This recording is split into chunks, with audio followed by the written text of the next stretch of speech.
state board surface water ambient monitoring program, of which this program is one of the statewide programs. So this, I think, Bryn, was it 2017 or 18 was the last SRC meeting? I think right when I started in this position, we had an SRC meeting. So it's kind of exciting to see the composition changed. And there's a lot of people on the phone or on the computer that weren't around at that 2017, 2018 meeting. So I think we're all just really excited to share about what the SPoT program's been up to and talk a little bit about where we plan to go.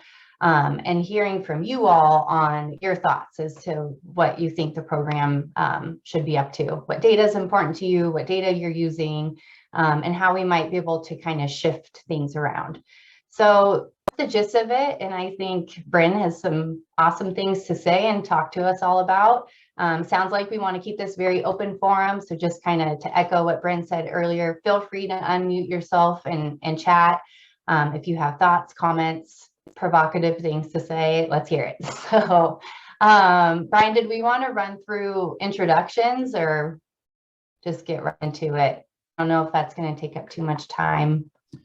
Yeah, there's a lot of people in the audience, so maybe we should just keep that to the SRC members. Sure. And then for everybody else, I think that's a great idea. And then everyone else, if you could just throw in the chat your name and who you're with and do introductions that way, I think that's good just to see. And I should also mention that if for whatever reason you don't have a microphone or audio capabilities, please leave a question in the chat and I'll read it out for everyone.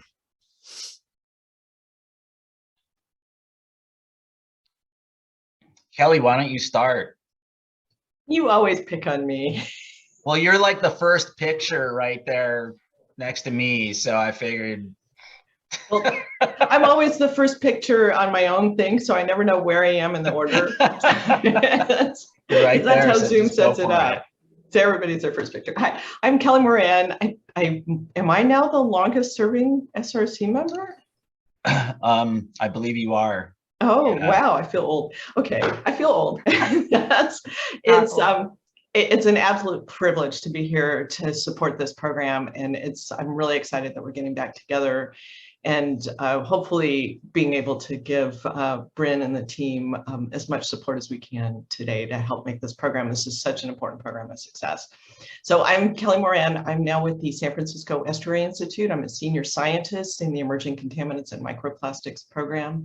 I spent most of my career at TDC Environmental, where I worked on water pollution and connecting back to consumer products and sources. So everything from copper and brake pads to pesticides, and many of you know me from those various roles. And I'm super excited to see DTSC and DPR here today, since I have connected with both agencies, including sitting on DTSC's Green Urban Science panel. So that's probably enough about me, and I'm super excited to be here again. Thanks. Hey, Rob, how about you next? Me? Yeah, you. Oh, okay. Yeah, I'm Robert Budd. I'm a research scientist with the Department of Pesticide Regulation. I've been doing this for more years than I'd like to admit to. Yeah, and I'm very excited to continue on this endeavor with Bryn and company with this fine program that has been developed. And I think that's it for me. Hey, Jim, how about you next? Sure. So my name is Jim Orlando, and I'm a hydrologist and a program manager with the U.S. Geological Survey Pesticide Fate Research Group. I know many of you, but for those who don't know me or are not familiar with our group, my group has a research analytical laboratory in Sacramento, California, where we develop methods for new and understudied pesticides. We also conduct studies throughout California and around the nation, actually, looking at the occurrence, fate, and transport of pesticides in the environment. And I'm taking over from Michelle Laddick, who's still with our group, but is really busy working on quite a few other things at this present moment. So happy to help out with this group and participate in any way I can. Thank you very much. Mary, do you feel well enough to introduce yourself? Yeah, of course. I can always talk. We know this. So I apologize. I'm not turning on my camera. I'm sick. It's not pretty, but I'll describe myself. Huge hair, super tall, big voice. I've been part of this group as a alternate, I would say, to Karen Wooster from the beginning, and I'm an environmental program manager with the Central Coast Water Board. Really happy to be here and support this work. It's been extremely valuable since its beginning, and yeah, happy to be here, happy to help. I guess I should say my background is monitoring, water quality monitoring for the Central Coast Water Board since 1999. Ashley, you're last but not least. Thanks, Bryn. Hi, everyone. I'm Ashley Parks. I'm a senior scientist at Exponent. I was previously at Squirt for 5 years. And yeah, so I'm new to the scientific review committee. So thank you all for inviting me to join. I'm very excited to be a part of this group. I do have, some previous experience with water quality monitoring and sort of toxicity regional monitoring programs, having chaired the BITE 2018 toxicity subcommittee. So yeah, I'm excited to join the group and provide some input.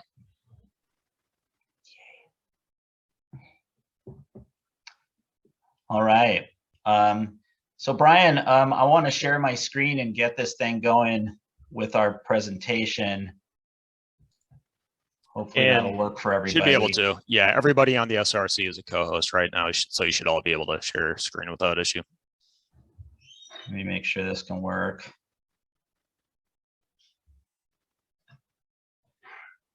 Can everybody see that okay? The title slide? That's good. Looks good. Awesome. I like double checking. Well, okay, I guess it's time for me to start rambling, which most of you who know me, know I'm good at that.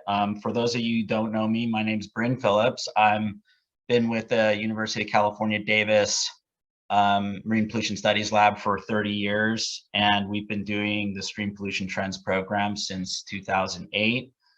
And I have experience in all manner of toxicity testing and large scale and small scale monitoring. And we started running this statewide program, like I said, back in 2008, and it's been sort of growing and adapting and changing and getting smaller and then growing again, over those years. And our main goal, with the basis of this program is to stay relevant and to stay, connected with the water quality issues that the state and regional water boards have. And so we're constantly looking for ways to address the latest questions that are happening across the state. So I want to say thanks, first of all, to the review committee. I'm pretty excited for our new additions, and I know everybody's just got so much to give, and all of the different backgrounds and directions that people come from are always really exciting to hear about. So I also want to acknowledge that at last count we have 32 participants. I don't think that's ever happened in an SRC meeting. Sometimes we're like 6 or 8 of us in a small conference room at the state water board with a few people on the phone. And so it's going to be kind of exciting to talk to so many people. I'm almost a little nervous, because so many people in the room, in the virtual room. It's I wanted to also say our last official meeting was 2019. At least I have a presentation in my files from 2019. Whether or not we actually gathered and gave it, I almost can't remember, because 2019 seems like a long time ago. But obviously the last couple of years have been a little bit crazy, and we haven't really been able to put together a meaningful meeting for a variety of reasons, not just coronavirus, but a few other, it's just sort of logistical things at our laboratory and through various other channels that are within the program. But today we're going to talk about the latest results. We're going to sort of get acquainted or reacquainted with the program, we're going to go through a little bit of a background of how the program works. We've already introduced our new members and reintroduced our current members. We're going to talk about the latest trends because SPoT is a trends program. And but mostly I'm going to sort of throughout this presentation pose a few questions for the SRC and also for everybody else that's in the meeting, you know, not just the regional board people, but people from these other programs that are participating and just seeing what SPoT's all about. I want to talk about SPoT data, and we're going to ask questions about how SPoT data and other toxicity data that our laboratory produces can help everybody answer the questions that they need answered. We want toxicology to sort of be re-acknowledged as an important tool in what SWAMP does throughout the whole state, throughout all the regions, and throughout the ancillary programs. So let's see here. So we have our agenda. Just to cruise through our agenda and summarize it real quick. I want to give like I said, an update about what SPoT is and how it works. I have a way of not really following agendas sometimes, so these times are definitely sort of loosey-goosey, you know, but we'll try to get everything done by noon. We're going to talk a little bit about the history of SPoT and where we've been, and we're going to be posing these questions to the group about where we think we want to go, where the group thinks we might want to go. I'm going to spend a bunch of time on summarizing our trends, and SPoT has measured a bunch of different parameters over the years, and so we've created trends analyses based on those parameters. In some cases, we might have definitively answered what those trends are. In some cases, it's still kind of open-ended, and we're going to be asking the group what we think, what you guys think we should continue to be measuring, how often you think we should continue to measure it, and what other directions you might want us to go in. Number 5 down there is, oh, I'm sorry, number 4. Well, we're going to talk about our collaborations. You know, we've collaborated with regions, with Department of Pesticide Regulation, with DTSC. So we're going to just give a little bit of an overview on those things, maybe to spark some ideas for new collaborations for the future. And then our number 5, thoughts on 2023 and beyond. You know, we want to start thinking outside of the box, and SPoT has always been an adaptive program. We've added things and subtracted things and monitored things less frequently over the years based on the results that we've been determining. So we want to look at potential special studies, new analytes or analyte groups, or new ways of measuring analytes, and potentially new biological endpoints. Our plan for 2022 is to mostly carry on as we've been working within our budget. But, you know, we're going to be soliciting these thoughts for what everybody thinks we should be doing next. And these questions don't necessarily need to be answered today. I'm going to follow up with the SRC and the regions and other folks over the next week or two. And then if people have any, you know, more involved ideas for things that they think SPoT should be doing, we'd be happy to, you know, just write an email and let us know what you think about it. As I mentioned earlier, you know, if you guys heard me or not, I'm asking that the SRC not hesitate to unmute yourself and interrupt me at any time with questions or comments about anything I'm talking about. I've also asked the state board folks to do the same, and also my crew at the lab to do the same. Go ahead and chime in. If you have if other folks have questions, you know, it might be best to just put it in the chat, and then Brian can let us know when the question's good. Okay, so a little bit of background on SPoT. So we go to 90 watersheds throughout the state, and we measure we measure sediment, toxicity, and contaminants. at the bottoms of those watersheds, the bases of the watersheds. The focus of the program is to do trend monitoring and link those trends to land use. You can see that, you know, we have a couple different types of sites that we go to, anywhere from pristine, beautiful, you know, Navarro River up in the North Coast to, you know, pristine, beautiful, concrete lined Bayona Creek down in Southern California, which is, you know, I've told a lot of folks over the years that, you know, we used to ride our bikes down in that creek when we were kids in LA, and now I'm monitoring it for contaminants. So it's full circle. The second goal is the focus of the program is for trend monitoring linked to land use. And then we also have this goal to establish a network of sites to serve as a framework for collaboration with other programs and agencies. And so that's really the most important thing that SPoT does. We try to create these data sets that other folks can use. Like in the Bay Area, there's stormwater permits that utilize SPoT data for their trend analysis. You know, we've done a number of collaborations with regional boards where we're building off of the SPoT data set to answer questions that they have. And so having this set of data that happens every year in a very deliberate manner has been pretty constructive for a lot of folks. So why are we measuring sediment? Sediment integrates environmental contaminants over time, and contaminants associated with sediment are transported through the watershed. So the whole idea is we're trying to go to the base of these watersheds and collect everything that's been transported to that spot over the last year. And the contaminants are sort of conserved within these sediments. They're not as flashy as in water samples.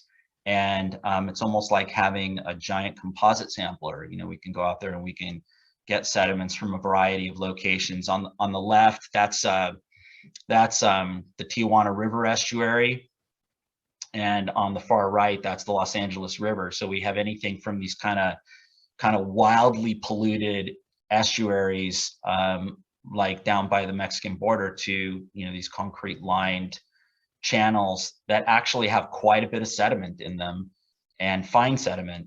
And so we have a variety of settings that we go to. The benthic environments are ecologically important. It's habitat. There's aquatic macroinvertebrates, algal communities. These are other things that are measured as part of some of the other statewide programs under SWAMP. And so we feel like the contamination that we measure in these environments and the toxicology we measure in these environments can be directly linked to some of the other biological measurements that are done at surface water sites. So just a little bit on where we go and how we define land use. So I have a diagram of a typical watershed there in the figure, and we delineate that watershed. It's actually the GIS guys up at Chico State do this for us.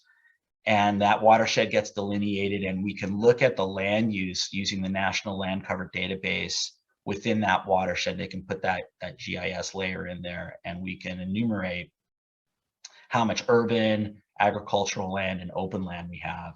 So we have some definitions there in the bullets on how we sort of roughly bin these three land uses: urban, ag, and open. And you'll see that mentioned a few times in the coming figures.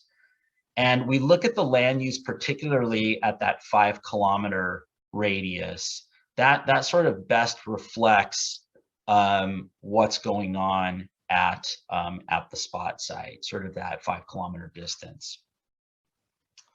And when we do our analysis, we don't just do it based on this bin that we've put the site and the watershed into, urban, ag, or open. We do our analysis based on the percentages, the actual percentages of these different land uses. But we do roughly bin things just to kind of boil it down to get a better picture of what's going on in the different land uses. So just to give an idea of how much coverage statewide SPoT has, this is our watershed map, and you can see that we not only have coverage in the state, we actually have coverage in other states and countries. And so so it's there's quite a bit of coverage across the state. Our watersheds are 40% urban, 25 agriculture, and 35% open. There's 64 independent watersheds and 26 sub-watersheds. So in some cases, we'll have sub-watersheds kind of nested within these larger watersheds. And that all came about when the SPoT sites were first chosen. Different regions had different goals. And so, you know, we just ended up with a site list that sometimes had completely separate delineated watersheds based on, you know, the geography of the location, like down in Southern California, and other watersheds that could be nested within one another, like those darker blue spots up in Northern California. But we have pretty good coverage across the state, which gives us a good picture of what's going on, you know, statewide.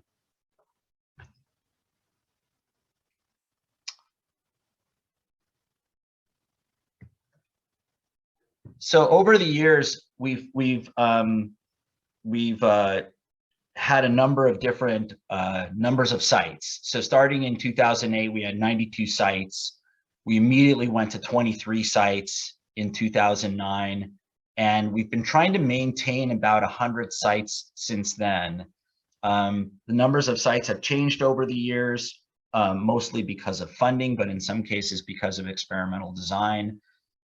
In 2015, 16, and 17, we were running 75 sites and kind of rotating them every other year in a way. And that was mostly to make our funding dollars go a little further. But since 2018, we've had a consistent 90 sites. With toxicity, we've been measuring toxicity to Hyalella azteca, the amphipod, since 2008. So that's been consistent throughout. In 2015, we added Chironomus dilutus as a second species. I'm going to talk more about the reasons we did that a little bit later. And then the next section of this figure shows the different analyte groups that we've been measuring and the consistency with which we've been measuring them. If you see the word urban after one of the analyte groups, that indicates that we measured that analyte group at just our tier 2 sites. And these are the sites that are generally the most urban, have the most urban land use at the 5 kilometer range.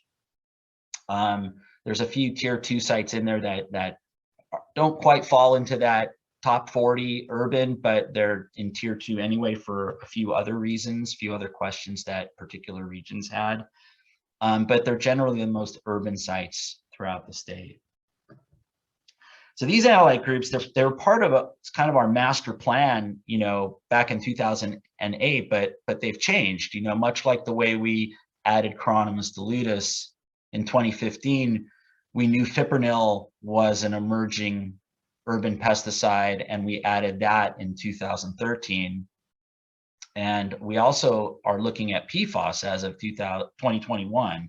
So, SPoT has wanted to remain adaptive, you know, and address the latest contaminants of emerging concern, but also acknowledge that contaminants like the organochlorinated compounds like PCBs and legacy organochlorine pesticides probably are just becoming less and less important to monitor either yearly or even every other year. One thing I want to just explain to everybody, since I know Kelly's probably wondering why there's red X's on this figure, on this table. We have had some situations in the last couple years where we've had some questionable quality assurance come out of some laboratories. And so some of our recent data, particularly our organochlorinated compounds from 2019, are unusable. And our fipronil from 2021, the jury's still out on that one, but we might not be able to get fipronil from 2021. We can discuss that more later if there's time. So one thing I'm going to be kind of asking is for people to think about as we're going through this this presentation today in this meeting is to remember this table and think about what you think is important for those next years, those years beyond 2022. All right. So the T in SPoT stands for trends. And so I'm going to show some trend data, and I'm going to try to change my screen a bit here. Give me a second so I can see what I'm talking about.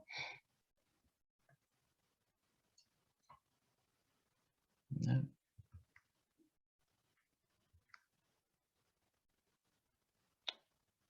Okay, that's good enough.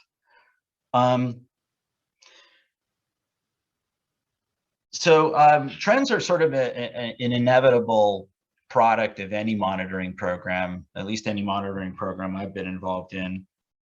And all of the statewide programs that are under SWAMP capture trends in some way or another. But trends were actually the original goal of SPoT. So we'll focus on trends for a few minutes here and cover a little bit of the of what's been going on since 2008. And so all of these plots I'm going to be showing, so like the next 6 or 8 slides or so, are gonna be box plots that look like what you're seeing right now. And so the difference between the line between the 2 colored boxes is the median.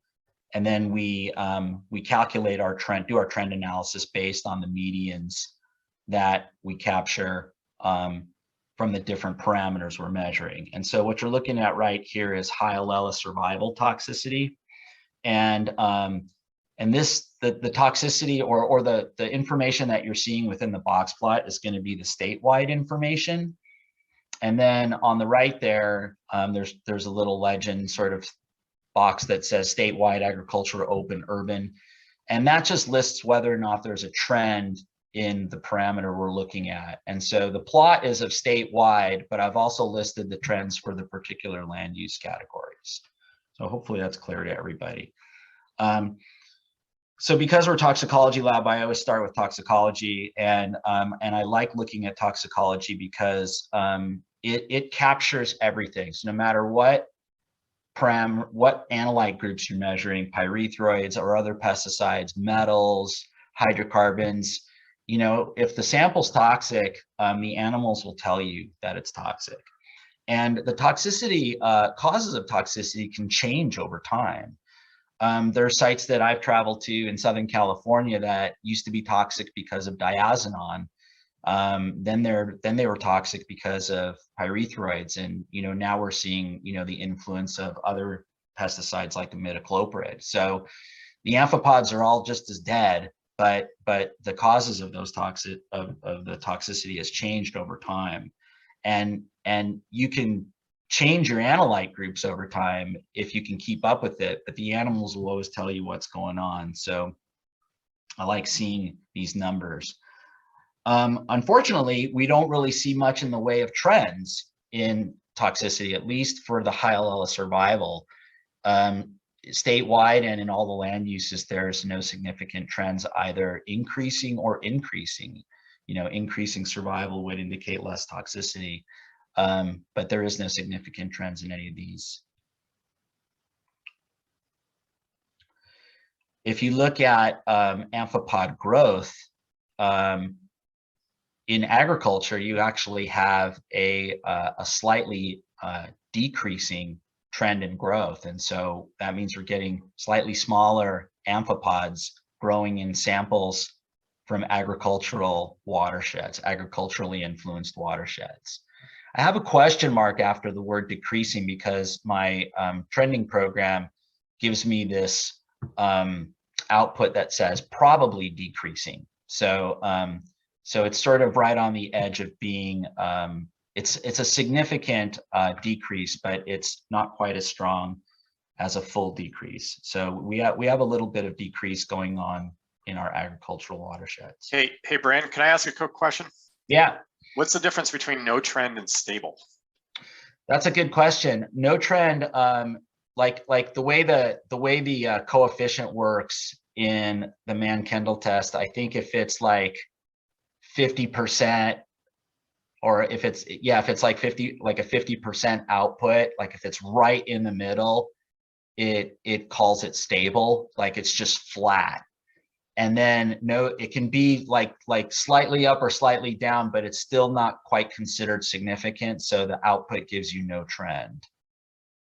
And then as you get higher or lower in one direction or another, you'll have probably increasing or probably decreasing, and then definitely increasing or definitely decreasing.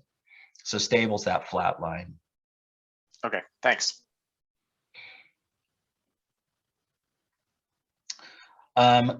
With Chironomus, we have fewer years of data, but here's the survival numbers. Since 2015, I have data processed through 2020, and it's very similar to the Hyalella. You can see there's a ton of outliers down there for samples that are just really, really toxic, less than 20% survival. But the trend is just being driven by the medians, and so statewide there's just no trend. And then in the other areas, there's also no trend. If you look at Chironomus growth, however, we're actually having this oddly increasing size of animals, and I find that pretty interesting because Chironomus growth, it's notoriously variable, and we normally run the test for significant toxicity as a statistical method or a statistical approach. Deborah Denton would correct me. It's a statistical approach to determine whether or not the samples are significantly toxic. And we can use that TST method with all of the endpoints except this one, just because it's just so insanely variable. So we default to the old-fashioned method of doing separate variance t-tests and threshold comparisons for significant toxicity.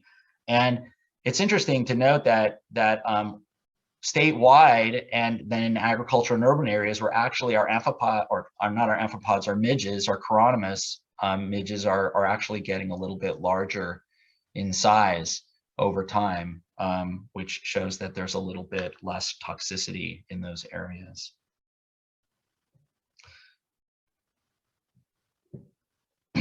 This figure is from our 10-year report, and that was data from 2008 to 2017. And I want to put this figure up there because I want to let everybody know about why we added Chironomus to our mix. This figure covers data from the entire program, from all of the sites we sampled from 2008 to 2017. And if you look at all of those sites collectively, if you were just looking at amphipod survival, that if you were looking at one toxicity test organism and one endpoint, 22% of those samples would be considered significantly toxic. And if you were only looking at that endpoint, you would assume that 78% of the samples were non-toxic. But as you add other endpoints and other organisms with their multiple endpoints, you find that there's actually quite a bit more toxicity going on in these samples than first meets the eye. And we find that this is a pretty important thing to do when we're doing toxicology monitoring, is to try to use a suite of organisms that have varying sensitivities to the different chemicals that are the most problematic. Like with Hyalella, they're very sensitive to pyrethroid pesticides. And so they're going to react to very, very low concentrations of pyrethroids, whereas something like Chironomus is going to react to, concentrations of fipronil. They're more sensitive to the pesticide fipronil, and or even the neonicotinoid insecticides like imidacloprid, they're more sensitive to that. So including these other organisms gives us a little bit more information than just a single organism would. Are there any questions about that? Sometimes when I'm talking about toxicity, I kind of oversimplify things and rush through. But if anybody has any questions about that, please let me know. I've kind of minimized the chat, but maybe Brian can give me a shout out if there's a question. A quick question on the prior slide, the growth one for Yeah. Chronicles. 2016 was a funny year because we you were only able to get out to 75 sites. And I see how low that is, and I'm wondering Yeah. if that's driving the trend, and then if 2016 weren't there, if you would have a different result. So just yeah, that's a good pause on that. question. Yeah. I mean, I can try omitting that and seeing what happens. I just remember some discussion before about some anomalous things around those 2 years where you weren't able to get all the sites, and I think you prioritized some of the urban sites. So just something to check out if this seems a little weird. Right. I know we have a tendency to kind of you know, do sort of our basic statistics and trend analysis, but you know, any kind of ideas anybody has to dig deeper, that's great. We'll definitely give that a shot. I'd be curious about that because this does seem a little odd. And if you look at 2017 through 2020, you do have you can see a slight increase going on there, but that 2016 could be driving the significance. Bryn, this is Ashley. Have you guys considered doing any sort of like pairwise comparisons over time, like following the same sites and seeing how they change over time?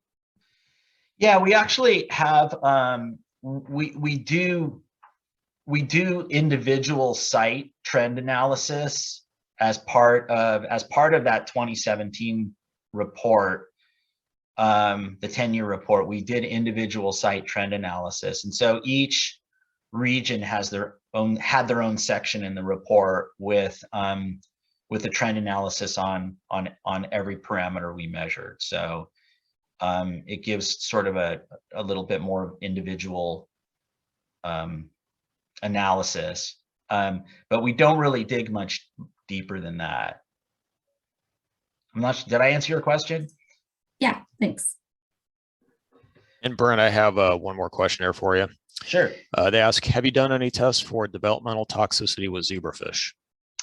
No, we haven't. I'm not aware of a method that that does that with sediments. You know, we're not really a zebrafish group, but we are open to new ideas. So, you know, I'll be talking about it a little bit later, but we are working on a behavioral endpoint with the amphipods exposed to extracts of sediment, reconstituted extracts of sediment. So we'd be game to try anything that people are interested in. Who asked that question? Hi, Bryn. It's me, Ram Saravia, Region 9. Just curious because I heard you say that you get varying results as you expand the suite of test organisms. Mm-hmm. And I'm thinking about what other, I guess, endpoints could be looked at. And this would be for I guess, for vertebrate receptors that are exposed to the sediment. Yeah, I think it's great. I know zebrafish are definitely all the rage. And I know that the behavioral groups are doing a lot of work with zebrafish. So that could be something that could get integrated into a future behavioral project for sure. Yes, I think it would be interesting. And of course, there's other things, but I don't know really how relevant they are to what the goal of this program is. Including right. Yeah. Yeah. You know what? Let's table that just for a second, and let's talk about that more when we talk about our behavioral pilot project in a little bit. Sounds great. Thank you very much. Yeah. Okay. Where were we? Where was I? Okay, we have our additional toxicity and additional species. And now everybody's favorite. We're going to talk about pyrethroids. Pyrethroids has been the big story with SPoT for pretty much since the beginning, I would have to say. But one thing I want to note with this figure is we traditionally sum pyrethroids to try to get an idea of how much is out there in the sediments sort of collectively. And this is, we kind of lose a lot of detail, a lot of resolution when we sum pyrethroids. I know Kelly Moran's thinking about that right now and saying, you know, but did you look at individual pyrethroids? And I haven't yet, but I'm going to. So I'm gonna, you know, cut to the chase on that one.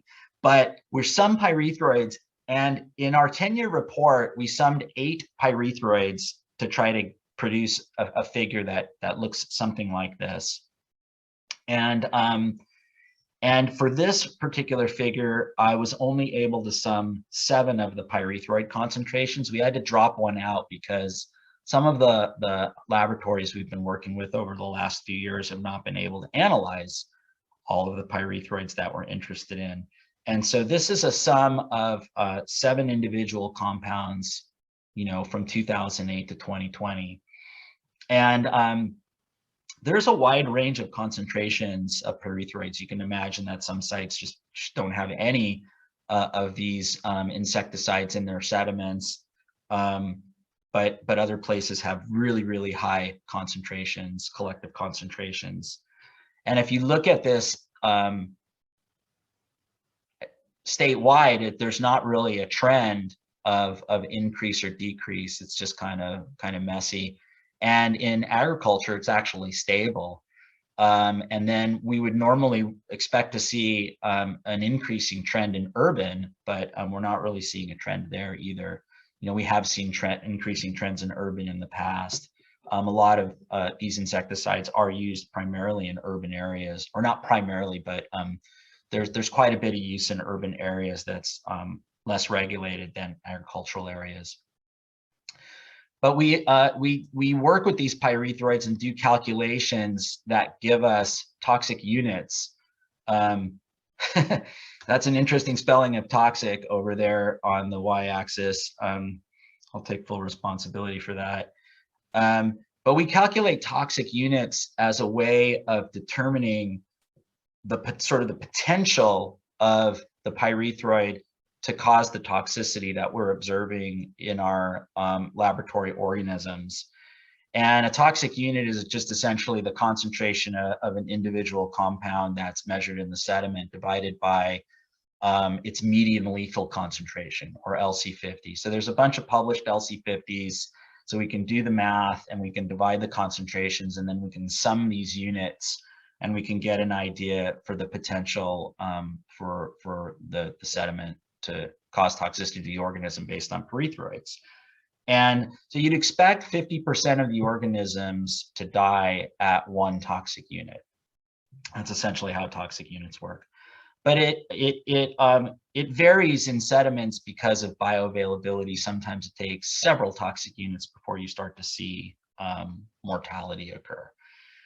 Anyway, that's just a quick toxic unit primer, but when we calculate all of the concentrations from the previous slide into toxic units, and these are calculated based on organic carbon correction as well, so that's another layer that accounts for bioavailability. We're seeing that there's an increasing trend in toxic units statewide, and those are driven by all 3 land uses. Actually, even in our open areas, we are having a slight increasing trend in toxic units. And even though the concentrations don't seem to be significantly increasing, the makeup of those chemicals is changing so that the more toxic pyrethroids are the ones that we're seeing more reflected in this figure here. If I were to look at the individual pyrethroids, we would probably see significant increases in the most toxic pyrethroids.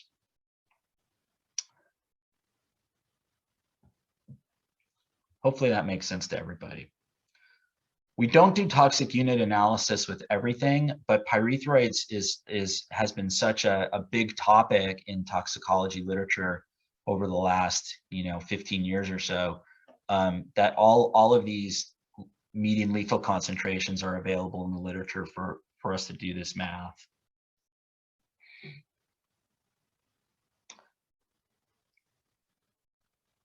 This next figure, to move on to a different insecticide, is for fipronil. And fipronil also has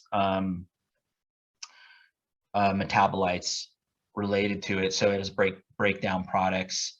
I think metabolites is the preferred word. And so there's a number of different compounds that can be measured and summed from the parent compound. And so what I've done here, just to get an idea of the concentrations of fipronil, is just to sum all of the metabolites in with the parent compound.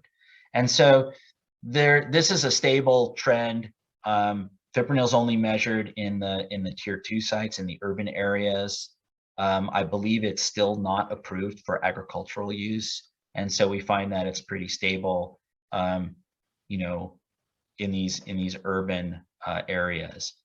It's also not really being measured at concentrations that we would consider acutely toxic to the organisms we're working with. Those LC50s would be, there are definitely some concentrations here that are high enough to cause toxicity, but by and large, most of the concentrations are well below the toxicity thresholds. This is something we've been measuring every year since 2013. We were, I think many of us were assuming this trend would be increasing over time, but it does seem to be stable at the sites we're working on. I haven't broken this down into individual sites, so there may well be individual sites in very urban areas where the concentrations are increasing.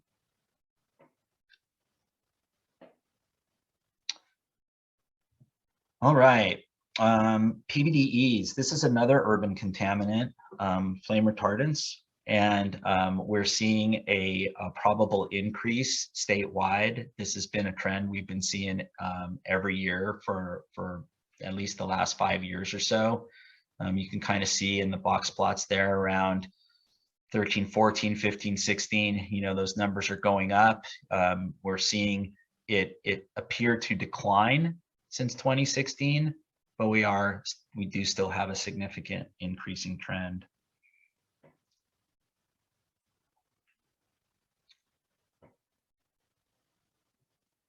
Hydrocarbons, another urban only set of compounds. The sum of the hydrocarbons, PAHs, we measure over the years. SPoT has measured anywhere from 16 PAHs to I think 45 PAHs, depending on the lab we've been using. And right now we've gone back and back calculated our sum of PAHs based on a core group of 16 analytes, I think it is, and we have a pretty stable trend over time. One thing I want to note with these trends is we were looking at these trends yesterday, me and Katie Siegler and Laura McCullough Fuller at our lab, and we were thinking, wow, what can we say about these trends that are stable or no trend, and what's kind of exciting about that, and what question is that answering? And I think trends are interesting when they're significantly increasing or significantly decreasing, but I also want to point out that I think they're interesting when they're stable too, because you would think that in some cases you would expect some of these things to actually be going down, but there's no trend or they're stable. And so to me, it's kind of interesting that we're not seeing changes in these compounds statistically over time. And so that's just something that we want to consider when we're making plans for the future for something like PAHs, because we're not seeing this trend. Maybe our time scale, it needs to be longer, and maybe we only need to measure these compounds every 4 or 5 years in order to try to capture a trend over time. Or maybe we're not interested in that trend anymore. So these are all questions that are being posed today that I'm hoping folks can help us answer. We measure a whole lot of metals. Some metals are more toxic than others, and things like metals like copper and zinc and lead are generally considered more toxic than manganese. So I've chosen copper as a representative metal because it also factors in with the recent change in brake pad composition in California. And I know Kelly Moran talked about that in her introduction, and and that's something that she's been working on. So I know she's interested in copper, but we're really not seeing any kind of trend statewide or even in the urban sites where you would consider more automobile usage. The trends are just either no trend or stable. So we're not seeing much change over time. Right now we're measuring metals every other year. So I have a 2020 data set that I was unable to add to this figure, but we are planning on measuring it in the coming year as well. So right now we're on an every other year cycle for metals, but in my mind today, everything is kind of on the table. Metals could also go to a longer time scale if necessary. So that's something everybody can ponder. The last set of slides for compounds, I didn't even make figures for because there are so many non-detects in these chlorinated compounds these days that we're basically just not seeing any kind of trend at all. And I think it's sort of muddied by the fact that there are so many non-detects. I think that it's mostly we're just going to be seeing these compounds eventually disappear. So we have to decide how important we think they are to continued monitoring. We are on a 5-year scale right now with DDT, or with the organochlorine legacy contaminants and PCBs. And the last time we measured these was in 2019. So we hadn't planned to measure them until 2024. But our 2019 data set was compromised, and we're not able to use it. So we're considering whether or not these need to get measured again in the next year or two, or if we might just decide to let them go. I think that they're important in terms of their context to past monitoring programs. When I started doing bay protection monitoring back in the 90s, the legacy contaminants were all the rage. And so I think it's interesting to sort of continue to be looking at them periodically to put it into context, with historical data. There are also TMDLs that are out there for DDT and chlordane and other things like that. And so I think it's important to support the regions in their TMDL programs for things like measuring DDT if that's still helping them at their sites. And so these are things we'd like to hear about from the regions. So if it's something that if SPoT's numbers are helping you support a TMDL or some other question that you have, we'd like to know about that, so we can make an informed decision on how often we're going to measure these things.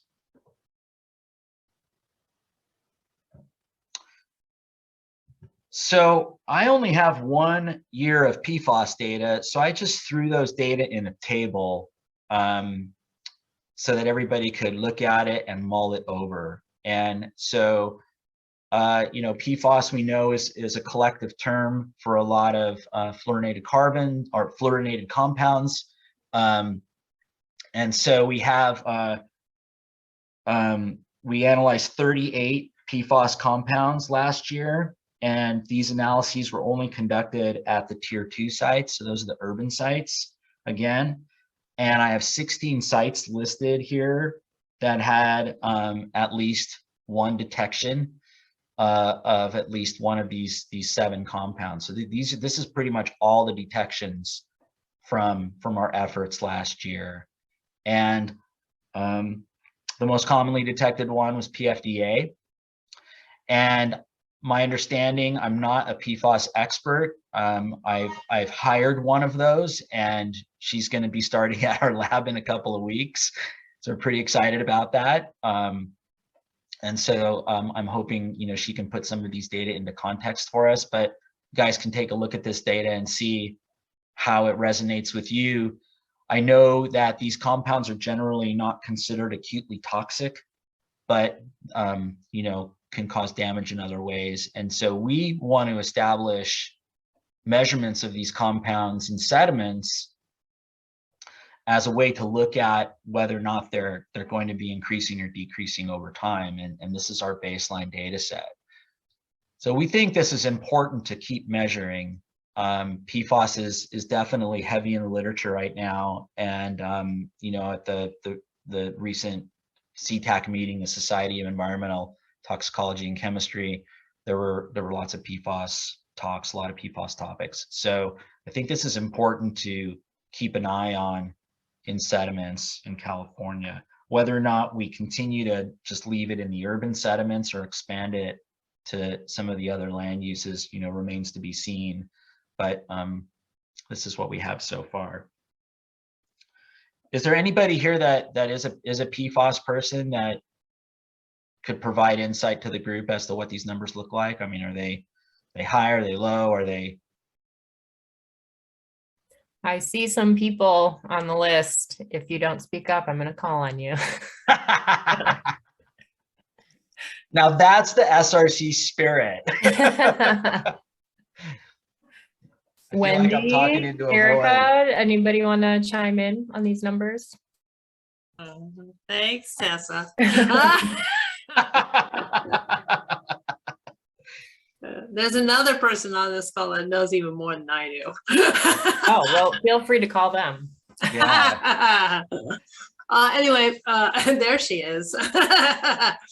I don't know if anybody knows, but I'm Wendy Link. I work in Division of Water Quality, but I've been leading the investigations, the source investigations for PFAS across the state. So we've been sampling for the last couple of years at airports and landfills and all those known PFAS collection sites, so to speak. And we just recently completed 1 year of sampling that's been occurring at the wastewater treatment plants across the state. So we have quite a bit of data in regards to soil and groundwater and leachate and wastewater and some little bit of sediment that's been collected at some of the airports, a little bit of surface water and stormwater samples.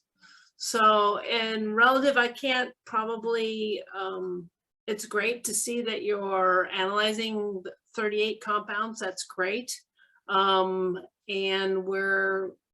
all of us are trying to get our understanding. It's not just these 38 compounds. There's a lot more in the PFAS family than the 38.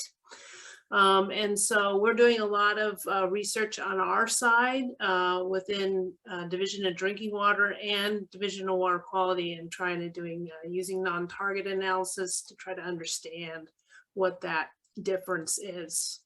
So it's great to see that these samples are being collected and will hopefully continue to be collected.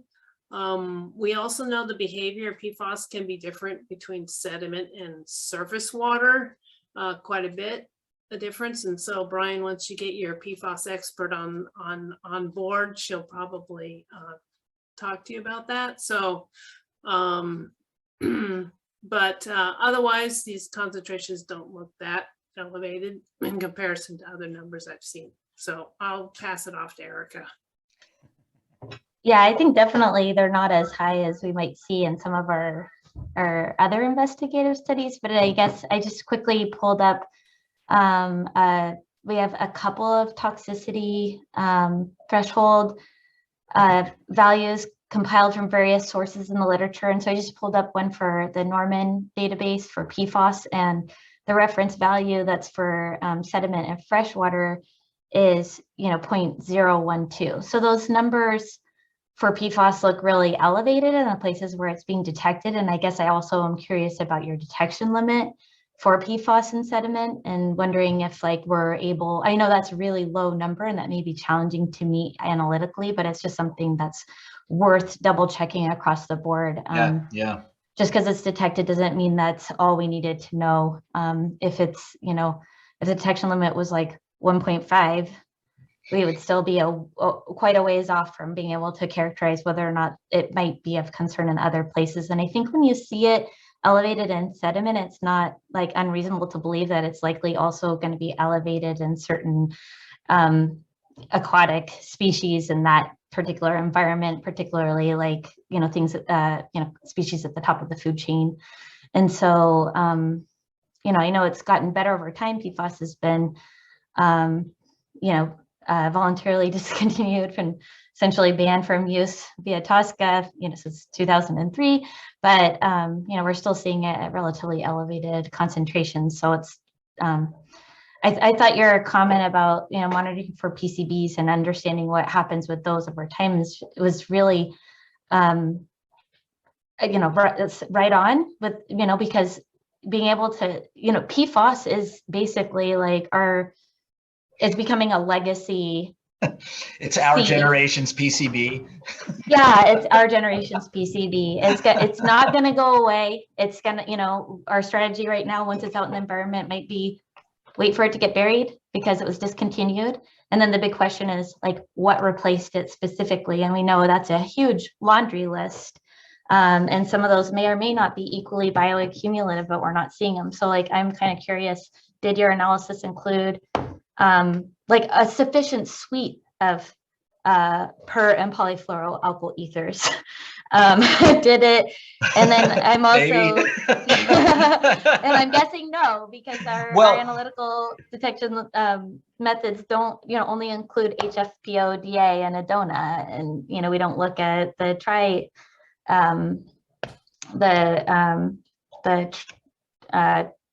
gosh, I'm forgetting the name, but like basically HFPO, DA is just like PFAS is one molecule in the sulfonates. HFPO, DA is one molecule within the GenX suite. And then the GenX suite is only one type of per or polyfluoroalkyl ether. And there's several other chemistries that come out. And so there's that. And then there's also kind of interest in, you know, obviously we know there is like a tendency to go towards short chains. And so just kind of curious about coverage and going down to the ultra shorts and the use of advanced analytical techniques. 100 questions. And I have, unfortunately, I have zero answers for you because, you know, I looked at these data, you know, these data came through to my desk just a couple weeks ago. And so, you know, I summarized them enough to start the conversation. And I'm hoping that, you know, if you want to ask me some of those questions in an email, I'd be happy to dig in and find out the answers, because if this data set's going to help other people get a picture of what's going on, then we absolutely want to, you know, get it out there. So you know, even if we write a little, you know, like we write a fact sheet about our 1 year of data, you know, and how we measured it, you know, and I don't, like I said, like you said, I don't know anything about, I can't reel off the reporting limits off the top of my head, and I can't reel off all the compounds off the top of my head. So I'm not really sure. I know there were 38 because I counted them, and you know, but this is what we were detecting. So yeah, I was just gonna chime in on that. So Erica and Wendy, we had these analyzed by Babcock, so I think, you know, it was the QSM and whatever they offer, you know, similar to what you guys were looking at, but you know, in sediment. And then I guess you don't have to answer now, but just something I wanted to get you thinking about is, you know, I think we're kind of limited just by what methods are available in terms of what compounds we look at. But I guess I was wondering, is it more useful or interesting to go more like top assay or total fluorines versus looking at the individuals? So just something I want you to at least ruminate on and think about for what we could do going forward. Yeah, I think I'm happy to, I'll just like put it like Bryn suggested, I could, you know, put, Wendy and I can collaborate and put it in an email. And targeted is great. Top assay is awesome. And I am a big fan of trying out the organofluorine methods as well. So they're tricky and we haven't used them enough to know exactly how they work. But I think that it's still really good to give it a try. And so far it's been a little eye-opening to see results for that where it has been used. So, so yeah, definitely happy to chime in here. And I don't mean to like rattle off, you know, like I think it's awesome you guys are monitoring for it. And I'm so happy to see it on your list. And we know we have a really limited data set right now for our ambient ecosystems. And so this is really, really, you know, critical and key information that is like really a next stage in our statewide evaluation of, you know, PFAS impacts, which we don't seem to have like anything as kind of telling or as horrible as we've seen in other states because we didn't have the primary manufacturing. So what we're seeing here is, you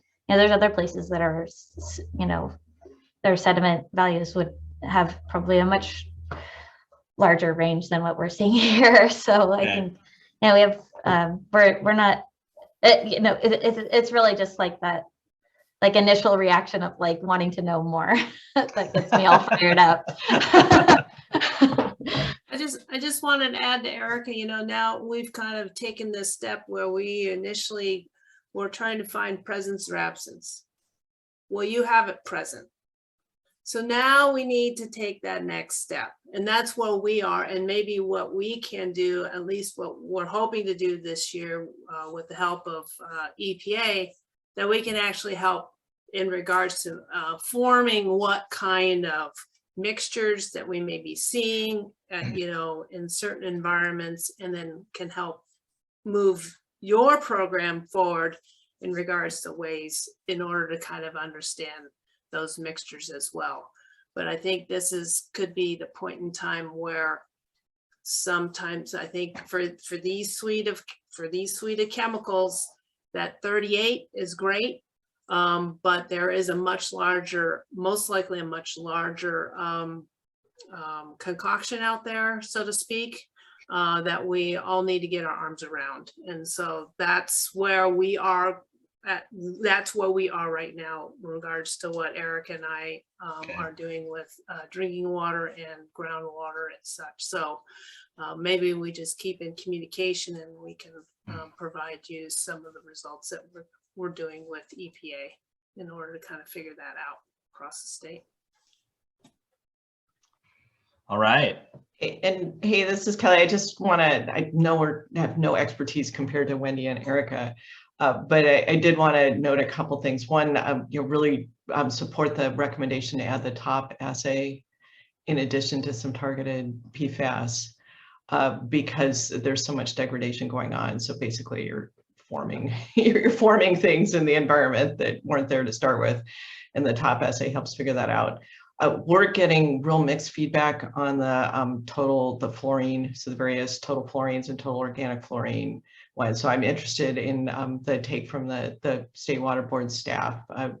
One of our scientists just had a long chat with Axis about their experience with that method, and it's really dicey. So I suggest that to the extent you dive into that, maybe thinking of that more as a pilot thing, whereas the top and the targeted seem like really important long-term things to do. Okay. So just because the methods are, everybody's playing around with those methods. And then the other thing is you're thinking about this and looking at the data is there's a couple different kinds of things going on. So one is around contaminated sites. So like the 23 PFAS up at the top, you know, caught my eye because I think that's San Leandro Creek, which comes out near the Oakland airport. And I'm not exactly sure where your site is. It might be upstream of that. That's an area actually that we're looking at pretty closely too. So some sites like that are probably going to be affected by the contaminated sites. So that there's a bunch going on that way. And then there's another set of things going on that's more general about, you know, some things in wastewater discharge, and of course in urban runoff. And we're tantalizingly close to having some actually more interesting urban runoff data, but we've got 3 years of samples sitting around waiting to be analyzed. So we'll know a lot more soon. It would be really, I'm designing a proposal to do some PFAS monitoring in the Bay Area urban creeks coming up, and we're going to do a pilot year and then follow up with some more detailed sampling. So we should talk about that and see if there's any potential for leverage. So if the RMP bites on that. Right. I mean, I'm assuming we're going to continue doing this suite of compounds, and, you know, I mean, you can see that there's San Leandro, there's Coyote Creek, there's Guadalupe, you know, those top 3 sites right there are sites that you might be interested in, or they might be creeks that you're going to be doing monitoring in. So, you know, you can leverage SPoT data and and you know, so that's the whole idea, you know. We did do you know, we did the other Bay Area creeks. We did, you know, like Redwood and Walnut, and, you know, and some of the North Bay stuff, northern stuff. So but those were non-detects, you know. I only put in the ones where we had detection. So yeah, I'm pretty sure we're going to wind up doing something going to San Leandro Bay. So like San Leandro Creek, and stuff going to Steinberger Slough. So that's Redwood, and I forget the other creek that goes in there, that we'll probably be doing some monitoring in those areas for sure. Beyond that, I don't know. So we're actually doing a whole reevaluation of our stormwater design. You're muted. yeah, I know, sorry. My dog just walked in and I was concerned that there'd be barking. So no, yeah, we're yes, I was thinking San Mateo Creek also is over there that we work on. So yeah. Yeah, and Kelly, just since you mentioned the water, you know, the creek, or I'm not sure if it was a creek near the Oakland airport. The site investigation for Oakland Airport had one of the sites that they analyzed and had really elevated levels of HFPODA in sediment or in soils. Mhm. And so that was surprising, because it was like kind of stood out from everything else. And I don't think we've seen a lot of the that Gen-X compound in California yet. But I think I've mentioned it before to Becky, and anyways, I'm sure it's on your guys' list, because you probably are doing the expanded list. Well, actually, I think HFPODA would be on a regular list at this point too. Yeah. DA, yeah. Okay. So anyways, Yeah, I just agree. And reinforcing the point. Cool. So Yeah. that just, it affects Brent's data analysis, and more than, you know, the sites I think are really great sites. So it's more just understanding what's going on. The idea that there's 2 different kinds of phenomenon happening that are contributing to that. Yeah, for sure. Very okay, cool, though. that's awesome. I really, yeah, I like everything that I've heard. Thank you.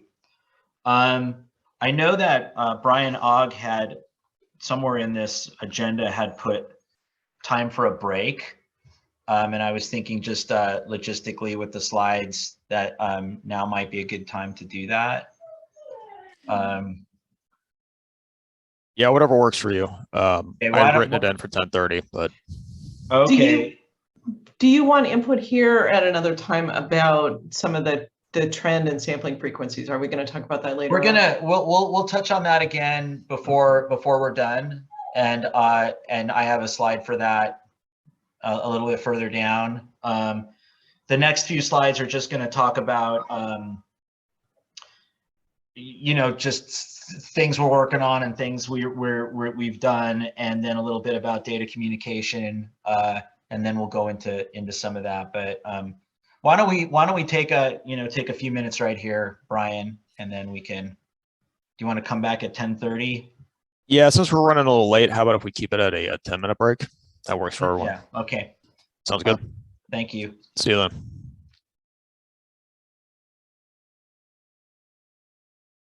And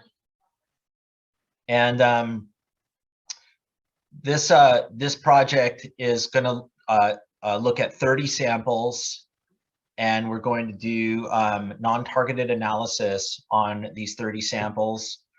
Tom Young at UC Davis is doing the chemistry work, and I think there's 6 separate extractions that are being done for a variety of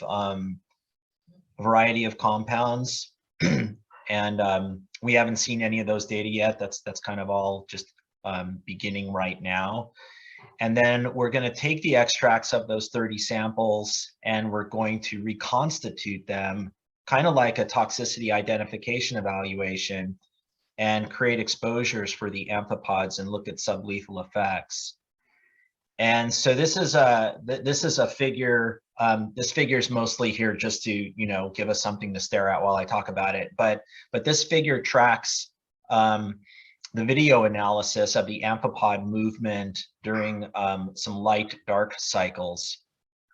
And so we're starting to see some pretty interesting results. The animals are definitely affected. Their motility is definitely affected by their exposures.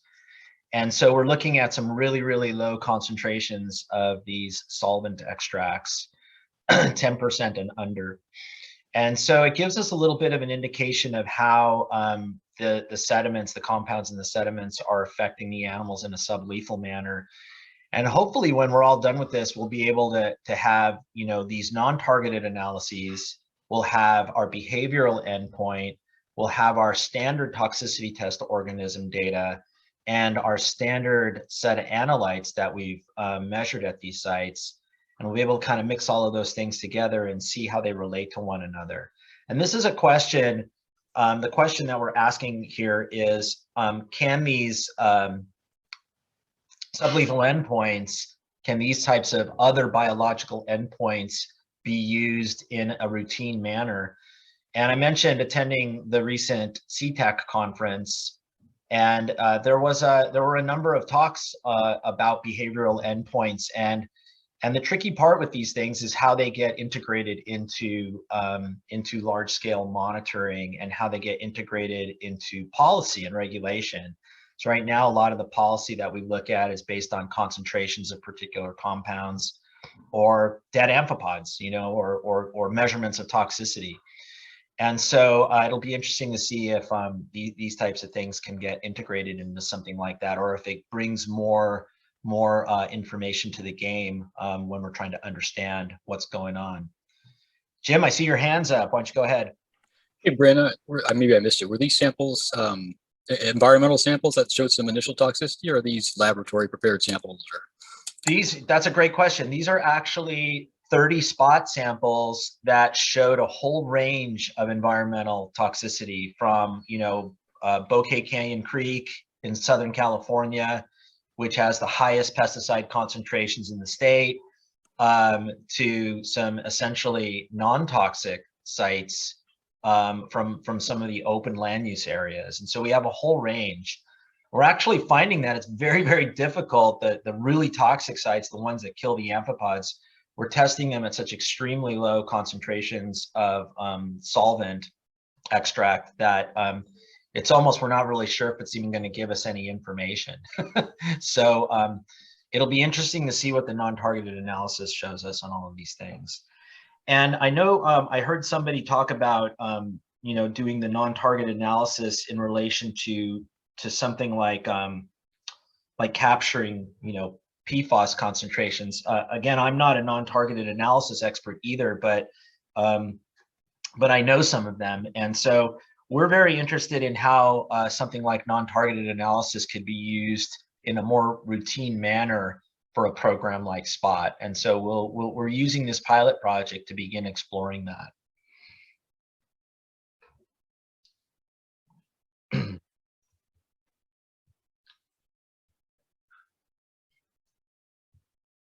There we go. So one of the things that I've heard from upper management at the water board, the state water board, is what are the study questions that SPoT can answer? And there was a quote from Melissa Morris that I wrote down the other day, and she said that the dynamics of SPoT can allow us to answer data questions.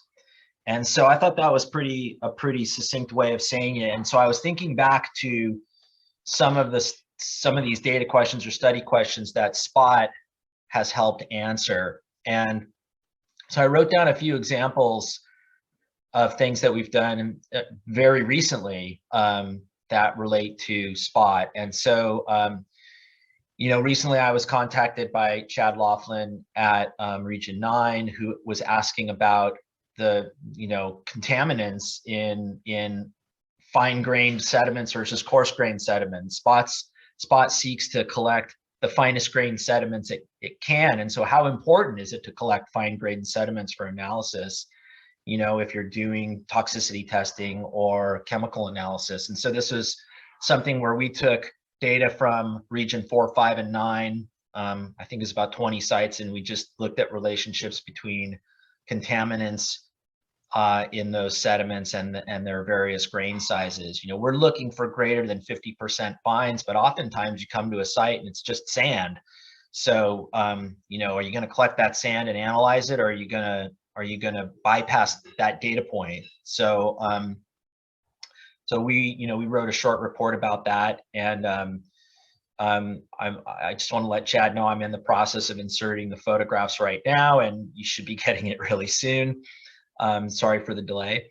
But you know, we've been talking with Region 7 about causes of toxicity in Salton Sea tributaries and some other water bodies in Southern California. And so I've been working with Francisco Costa in their TMDL unit to look at various toxicity questions in his area that overlap with SPoT sites. And so he was able to not have to do a number of sediment analyses in the New River, Alamo River, and Coachella Valley storm drain because we have SPoT sites in those locations. You know, Heather Boyd was looking at the contribution of pyrethroids to San Diego Creek sediment toxicity a few years ago, and so we did some extra sites in that San Diego Creek watershed in Region 8, Peters Canyon Wash, and a few other places, you know, to try to expand on data from our core SPoT site at the base of San Diego Creek. So these are all things that the regions, you know, have been curious about, and we've been able to sort of either, you know, just straight up mine the SPoT data or kind of expand the SPoT data to look at what's going on in those regions. And then a couple years ago, we also did some passive sampler work where we put out 8 passive samplers at SPoT sites. I think it was the summer of 2019. And so we have a list of CECs from those passive sampler, that passive sampler project. And I'm not sure if those data ever got written up or not, but I know they exist somewhere. DeWitt Tedesse was working on that from the State Water Board. So that should be something that is pending. So it's just kind of, I put this short list up to sort of, you know, ask the regions and the other groups that are in the meeting today, you know, if the data that SPoT produces can somehow, you know, work to expand questions that you guys have. Like, you know, Kelly was just saying that SFEI is going to be doing some, you know, PFAS analysis in the Bay Area creeks, and if we're already measuring those compounds and sediments, then we can, you know, that's one less thing that SFEI has to pay money for, and maybe we can combine forces to make a better study. So I'm kind of asking everybody to think about how SPoT can help do that for you. Some of the larger collaborations we've had over the last few years have included other agencies like the Department of Pesticide Regulation. Back about, I think it's been 10 years now, that they changed the labels on pyrethroid insecticides, and sort of changed the way they're applied professionally in urban areas.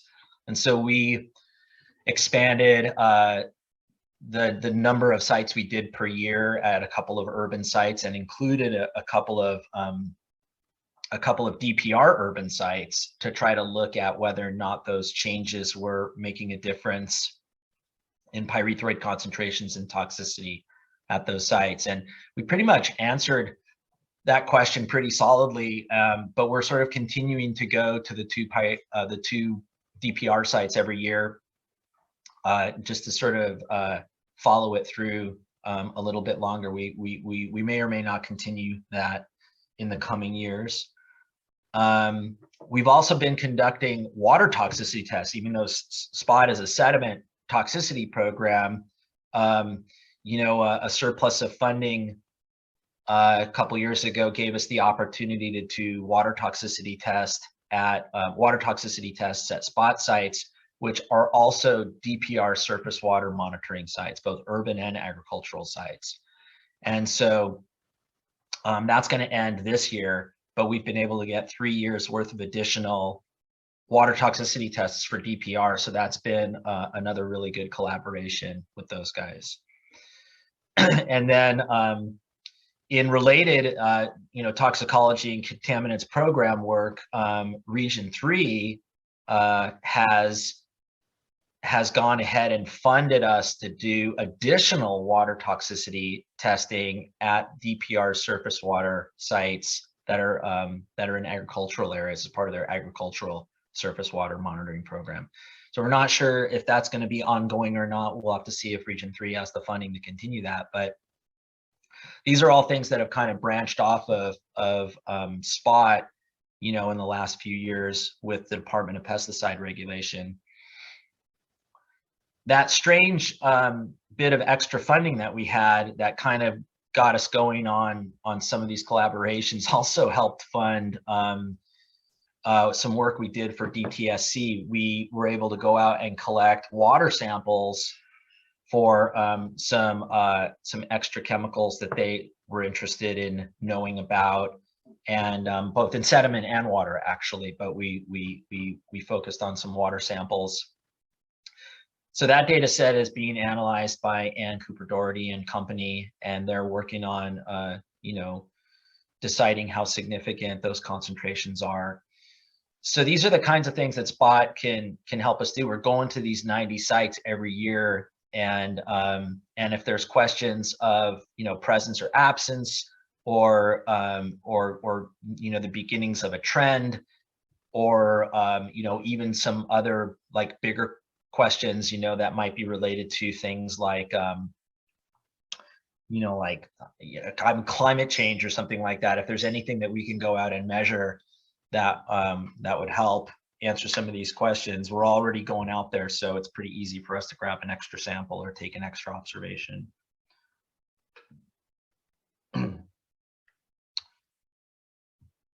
So what is a statewide program without lots of reporting and data communication? We've done various styles of data communication over the years, and I put this slide up because we always sort of discuss at these SRC meetings how we want to present what's going on in the coming years. And traditionally, we've done a report, like a written report, that's pretty big every other year. So we had our first year report, then we had a 3-year report, 5-year, 7-year, 10-year.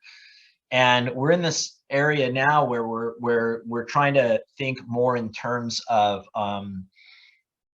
having kind of a live method of reporting that's more internet based than you know, than a tome that, you know, you may or may not want to read, because it's, you know, it's pretty heavy. So you know, I notice a lot of the other statewide programs focus on fact sheets and things like that, and you know, things that are a little bit more easy to digest. But if you look in our contract, we have, you know, interpretive updates, fact sheets, and straight up reports. And our interpretive updates include presentations at things like various state water board roundtables, But we pretty much go to any other meeting that we're invited to talk about the work that we've been doing.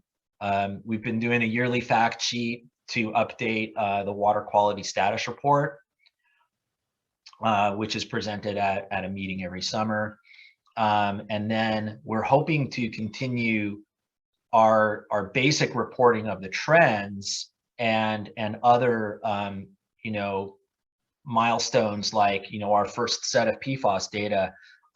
We'd like to do that in the form of website updates, and so that's probably going to start happening on our SPoT website, on the Waterboards main website, and then would also like to include some of this stuff on our own laboratory website, which is granitecanyon.org. We also do meetings, CTAC I mentioned, we've been presenting SPoT related issues at meetings at CTAC. We've done presentations at DPR and other waterboard groups. We have a publication that is in preparation right now.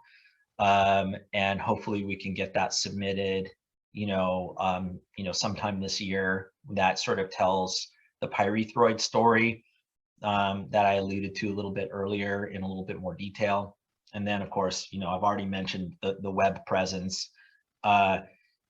Michelle Tang at the Waterboard, the State Waterboard, is working on a dashboard. That's just going to be, it's going to be great. I mean, I can't really say enough about how cool I think it is. It's interactive, and it will actually pull trends out depending on how you query it. So people that are really interested in particular compounds or particular areas can isolate those compounds and areas and sort of do their own trend analysis, do their own basic trend analysis. So it might kind of put us out of business a little bit in the report writing area, but I think that the other place for us is to continue interpreting these trends and writing at least short updates, short narratives to update what we're seeing and what it means.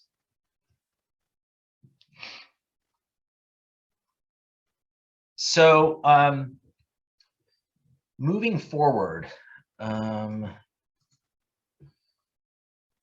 so this is I have a bit of a proposal wrapped up into this slide, but basically SWAMP is in the middle of what they're calling a realignment, and they're trying to have realignment.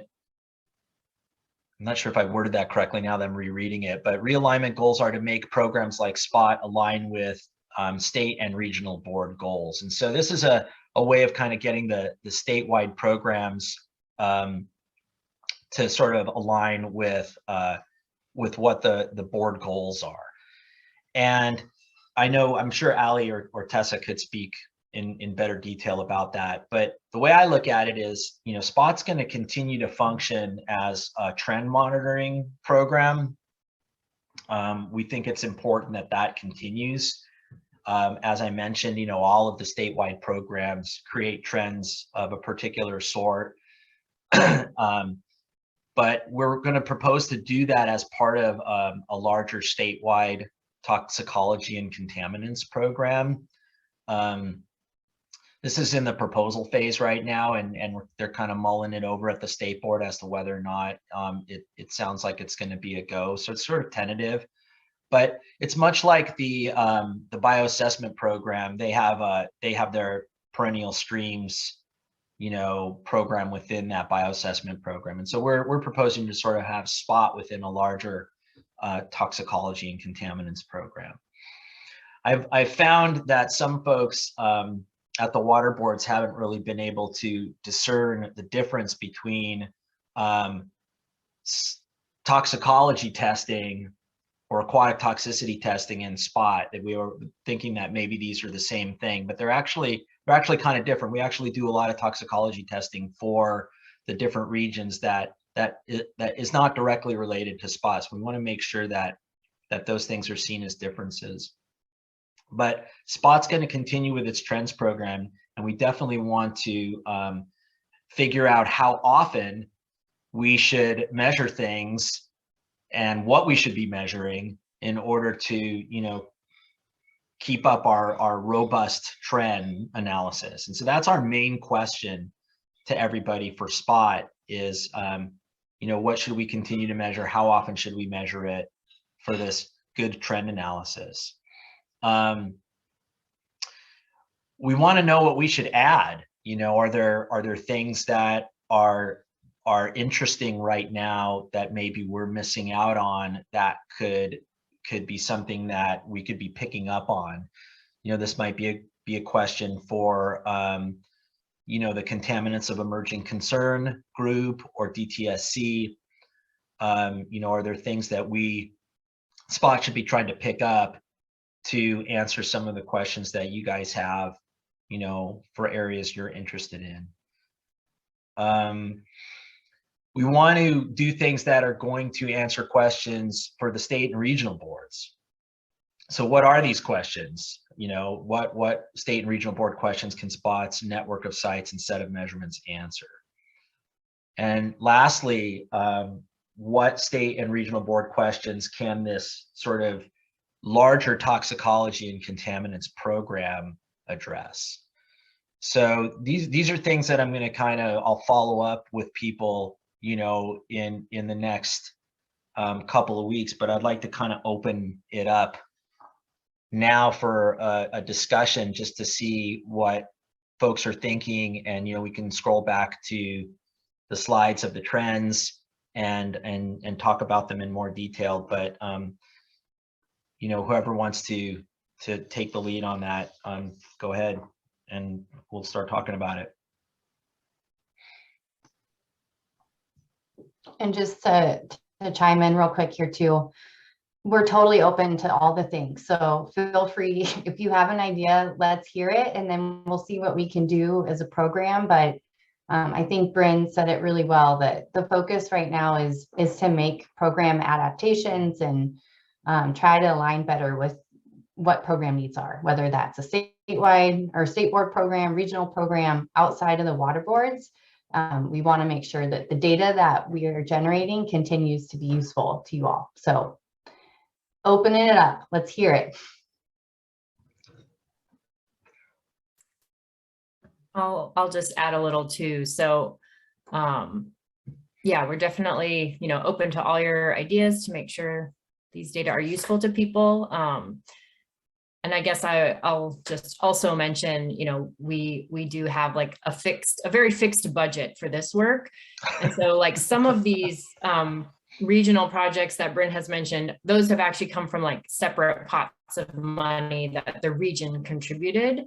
But I guess I'm just making people aware, putting it out there that like, if you have discretionary funds or other funds that you can tap and, you would like this Bryn and company to do work or do an add-on to,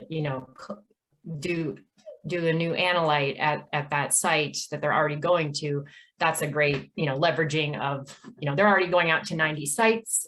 So if you want another test, another group of analytes added on, if you have a little bit of money to share, that it brings a lot.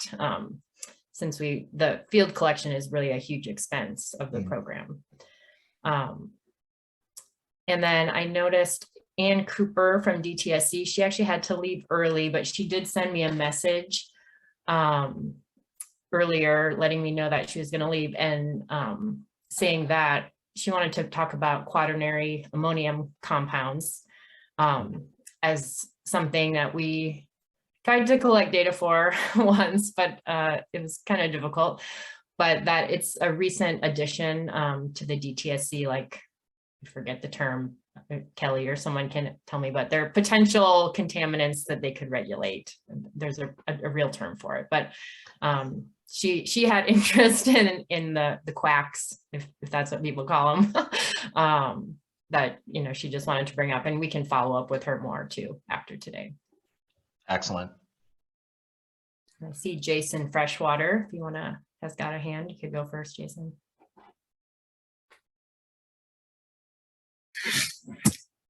Yeah, this is just because of things that they've been talking about at SQUIRP, and I wouldn't expect you to do this anytime soon, but I know that they're proposing for by 23 to start narrowing down their focus on toxicity profiles for microplastics. And if that's something that you might consider implementing in the next few years when they kind of have a framework for, evaluating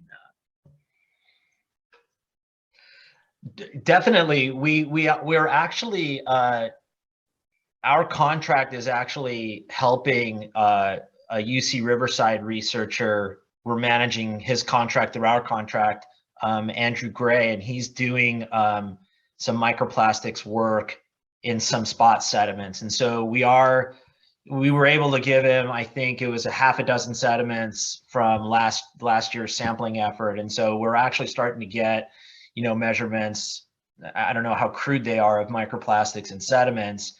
And so it would be interesting to try to link link toxicity to that.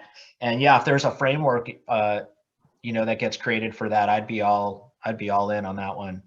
Yeah, that study that you just said you cooperated in, I didn't know that, but those are the meetings that I've also been attending. Okay, great. That microplastics research group. Looks like Peter Meertens also has a question. Oh, hi.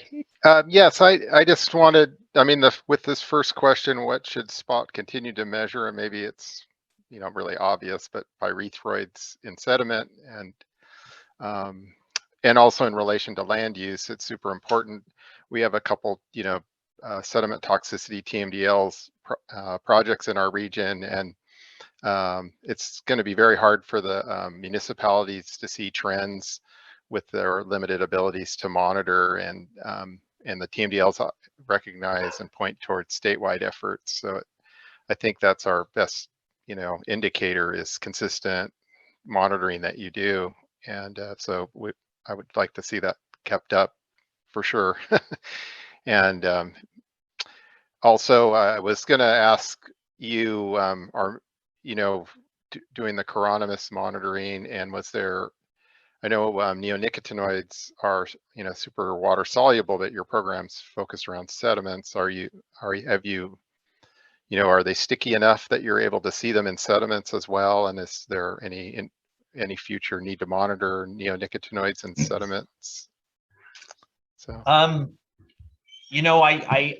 haven't waded into the DPR data set too heavily yet to look at the concentrations of the neonics that we've been seeing in the water samples. But my understanding just from the basic chemistry is that it's probably not worthwhile to look for those in sediments, just because they are so water soluble. When you collect sediment, you do collect you collect a certain amount of you have interstitial water. So that interstitial water is definitely interfacing with the overlying water. There's definitely some diffusion going on in those water bodies, and you inevitably capture bits of overlying water in your samples as well. So I'm not saying we wouldn't see it in there, but I don't think it would be at the concentrations that you would see in the water column. But I could be persuaded to try it. Well, Brent, I think what Peter's getting at is the need we have in our region, Region 3. So putting on the Region 3 hat and not the committee hat for that type of data, the neonic data, the chironomous data. So the water chemistry and toxicity monitoring and pairing that with the sediment is of great value to our region, because we do have so much, and we're also trying to really characterize our urban areas, the small ones that we do have. That's a big one for us. And as you know, we are creative in finding funding to augment that type of stuff if it's just our region who needs this type of thing. Well, these can be regionally based questions as well. So, if we just add a layer of neonic analysis in Region 3's sediments, just as a look-see, we could definitely do that. I see Rob Budd's hand is up, and Erica, your hand is up too. So I don't know who was first, but I believe it was Erica. Okay, why don't you go ahead, Erica? Okay, thanks. Yeah, I guess I wanted to, just kind of looking at these questions and thinking about our CEC program, which is getting its feet under us and really have some two real, current projects that are helping us shape how we look at monitoring throughout the state. We got some really great recommendations from a recent draft report submitted by SFEI or ASC. And so we have a list of contaminants that we're interested in. There are some that are particularly more likely to be found in sediment that I think there are data gaps around. So I'd love to share that with you guys and just kind of put a call, kind of raise our hand to say that, anytime you guys are incorporating a CEC into your monitoring plan, it would be really interesting and, opportunistic to be able to join the discussions as the study's being designed and, be able to kind of add in the specific data quality objectives that we might have that would help us, specifically for the CEC program. And one idea that comes to mind, and I don't know that we knew this when you guys were designing your glycolide study, for example, but we recently heard of a study through our CEC Ambient Ecosystem Science Advisory Panel about relationships between, I think it was glycolide or a similar musk personal care product that may exacerbate HABs outbreaks. And so interested in sort of those sorts of questions where and I don't know that you guys deal with that. Maybe that's not a sediment question, but glycolide does bind to sediment. So I guess it's sort of wanting to just be at the table when you guys are designing studies and see what of those questions could potentially be part of a design that you guys are working on and how we might piggyback if we're able to find other funding to support, kind of a holistic evaluation of certain, through a special study. And so I guess that's a long-winded way of saying we just love to participate in your guys's planning process when you're designing studies or have the opportunity to kind of be aware of those when they're particularly focused on CEC related questions. Well, you're going to be at the table from now on. Yep. In my mind. That's why we invited you. You made the mistake of showing up today and making eye contact. So yeah, that's it. It's all over for you. Awesome. No, I would love to. And I mean, what you guys are doing is amazing, and we'd love to. Yeah, I think there's a ton of opportunity to piggyback and collaborate. So and then I'll just add one last thing, that our advisory panel, which I think many of you probably even saw them present a couple weeks ago on their first report out. We anticipate getting recommendations from them for our statewide monitoring for CECs, and starting to hear. It looks like maybe I think we're targeting fall of 2022 for those recommendations to come out. But I imagine again that would be another place where it would be great to go over those with you all and see which projects fit within the SPoT, framework. It's we've already seen for previous recommendations effects-based focused monitoring, and so I think those are, and it sounds like you guys have already taken on a project like that, and so yeah, just it's all. To me, it's all good. If there's recommendations that come out of this advisory panel and it's at the, in the fall of 2022, and we could look at, satisfying some of those recommendations for 2023, that, that we might be able to go collect samples and have those analyses done at all of the sites or some subset of sites or some region or whatever you wanted to focus on. I mean, I think that's definitely a possibility. Yeah, that'd be amazing. We'll be sure to reach out when we get that, and be in touch. Yeah, we will too. Everybody, so thank you. Rob, I saw your hand is up, and I think you were going to talk about the neonics, but maybe not. Oh, well, I can just mention that to us, I don't believe you're going to see too much neonics in the sediment, so I don't know how big of an interest that is. But for I did want to just shout out and say that you know, I am the biggest fan of the DPR SPoT collaborations that we've had through the years, and I'm extremely appreciative of all the recent additional resources that you've put into helping us obtain additional toxicity tests for our project. Yeah, man, it's good. So It's it's really, I mean, I consider our collaboration. We lost you. A real success story, you know, between our water. Oh, sorry, can you hear me? Yeah, you're good now. Sorry. Thanks. So yeah, I just wanted to say that, you know, I consider this a really successful collaboration between the two projects. To answer, I do have some questions about the land use, but I'll table that for now. Maybe shoot you a direct email. Okay. But I do want to say, addressing the first question you have up here, I echo Peter's thoughts about, obviously pyrethroids are an important facet to continue looking at trends.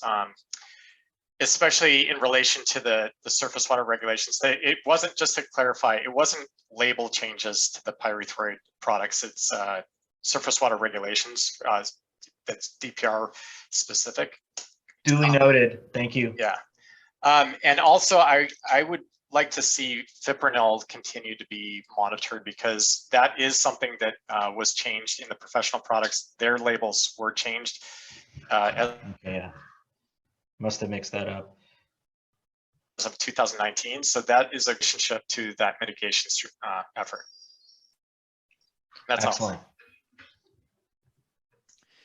And before I get to you, Kelly, I wanted to read a comment from Nick Martirano.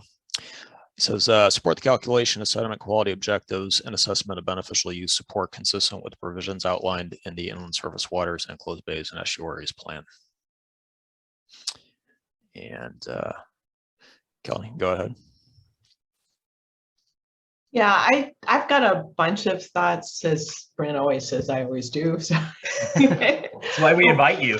But one really big picture thought for you and for the managers.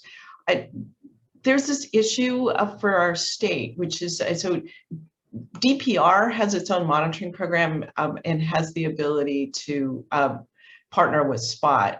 DTSC handles everything but pesticides, and its budget does not include a monitoring program. So for our state right now, there is no monitoring program that's providing data to feed into their program, which is the main way that we're looking to prevent water pollution associated with consumer products, which is one of the biggest sources of water pollution that's not pesticides.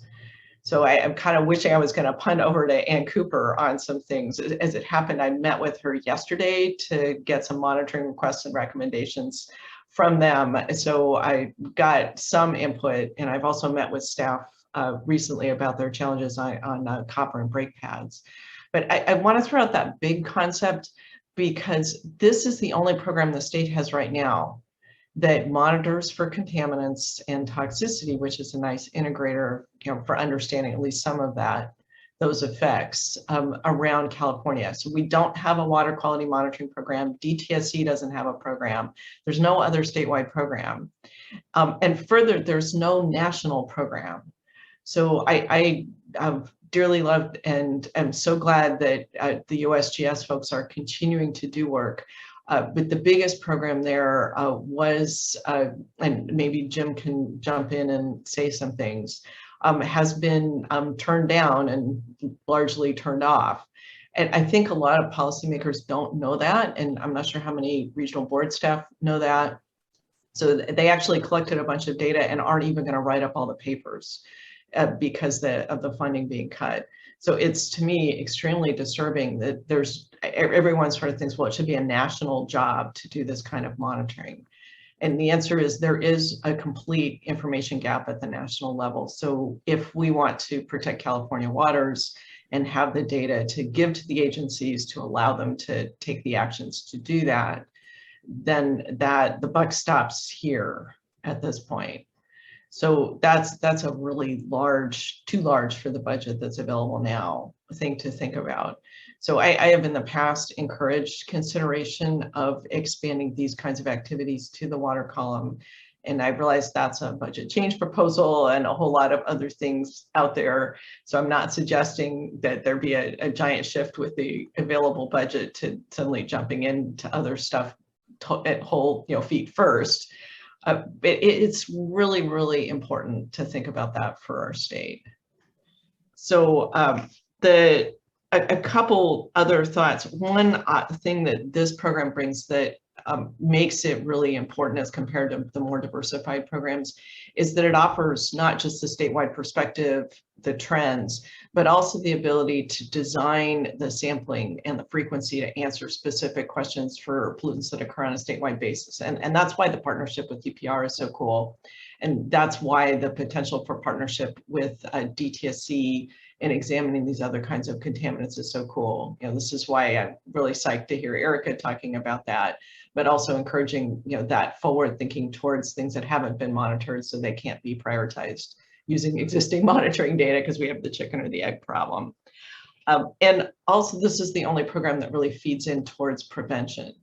So otherwise we're using those really slow methods where we monitor, we compare to water quality standards, we do 303 data listing, we do a TMDL, and 20 years later, we're working on solving it, and our regulatory tools aren't really great for preventing a lot of the pollutants that are out there.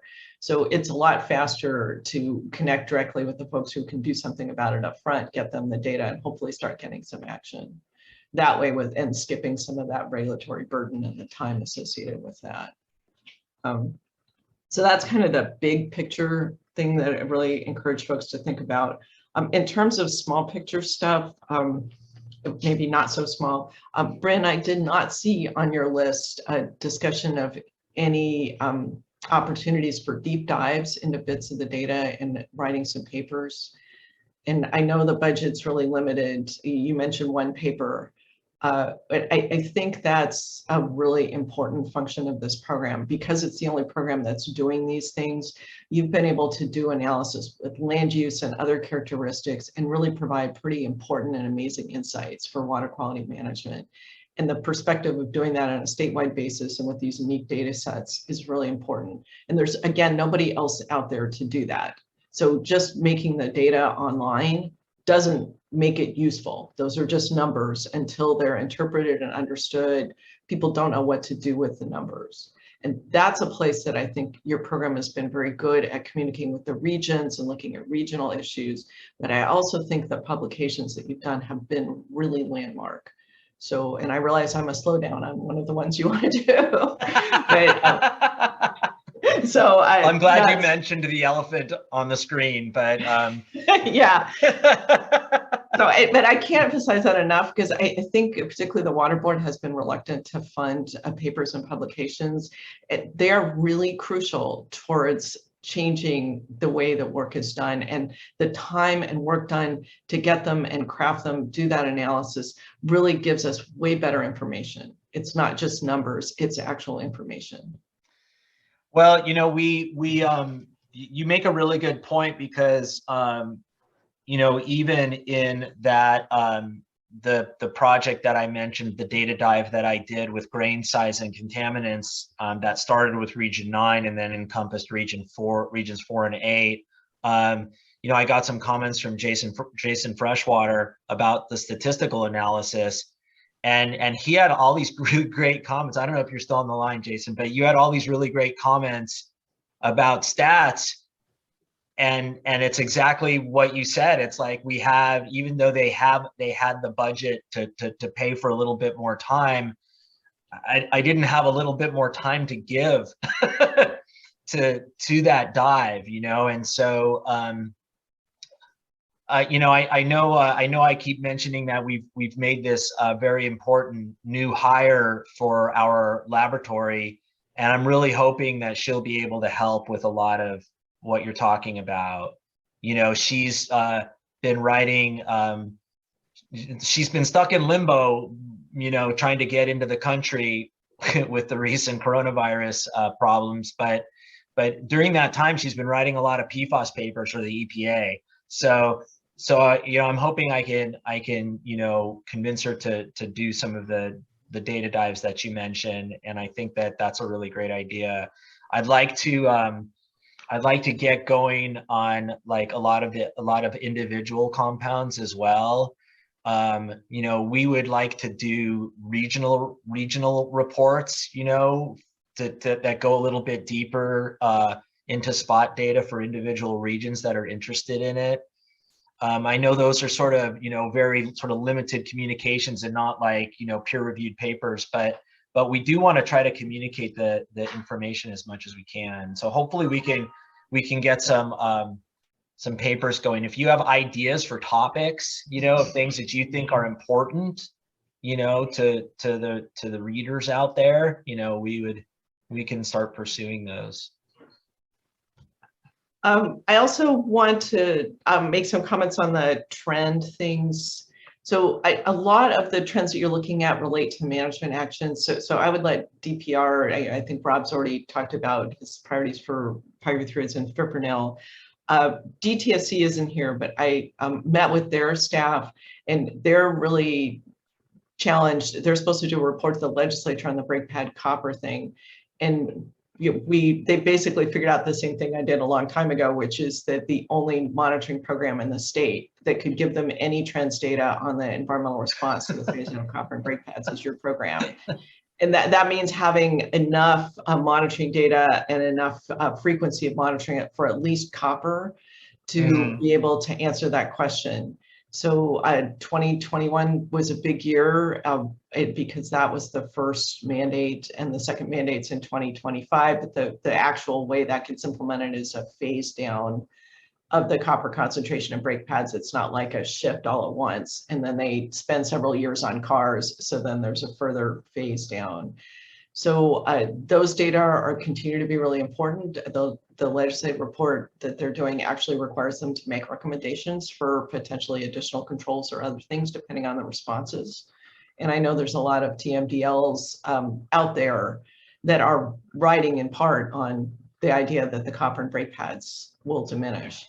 So that's an important statewide question.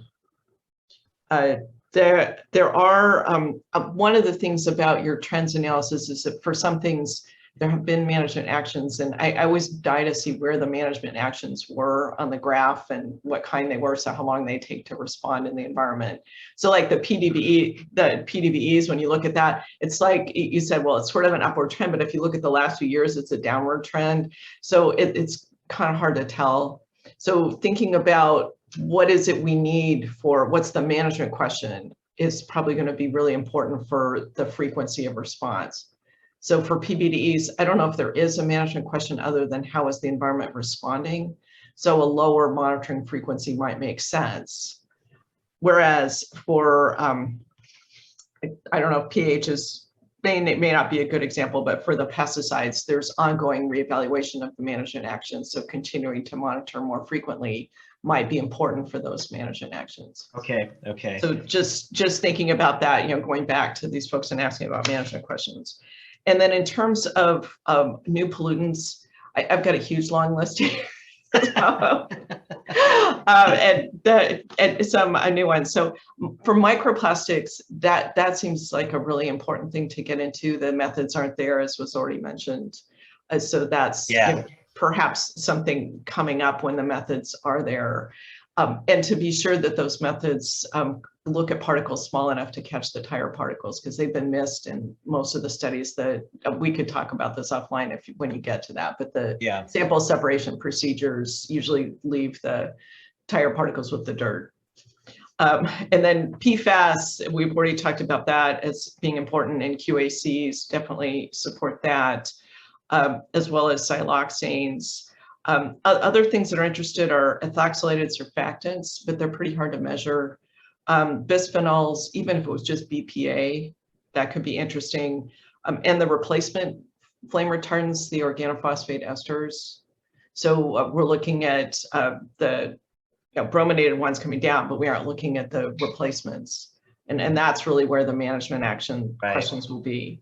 And then finally, there's a whole pile of work. Papers are coming out like 1,000 papers a year on tires and road related pollutants. So at tires, it's not just the plastic. In fact, probably what's more important are the chemicals within them. The problem with these is they're all new. And so that's one of these things where it maybe you can't do anything immediately.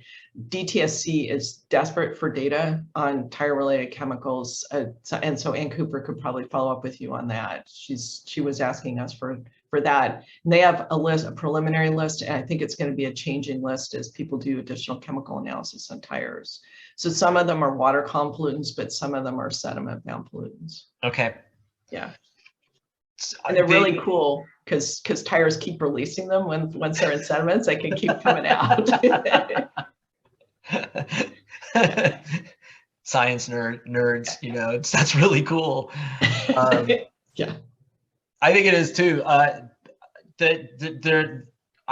think all of those are really great ideas. Like you know, I can acknowledge all of those contaminant classes and analyte groups. We're starting to get better at finding labs that can do this work, but it's definitely been a challenge over the last few years to, you know, working with, you know, a central statewide lab and then having that lab locate other places to, you know, to get the work done. So I think we're getting better at it. You know, I mean, shout out to Tessa for she has a heavy burden to shoulder, I think, you know, in just keeping everything organized. And so I, you know, that might slow things down a bit too, but I think that it can still be done. I know SFEI works a lot with Axis. And so, you know, we might just have to be working with, you know, groups that are more expensive, you know, and so we'll figure that out. Sounds like Tessa might want to add something here. Oh, I was just going to say, you know, we have a relationship with Axis currently through our statewide chemistry contract. So, you know, that's a possibility, but yes, the price tag can be higher.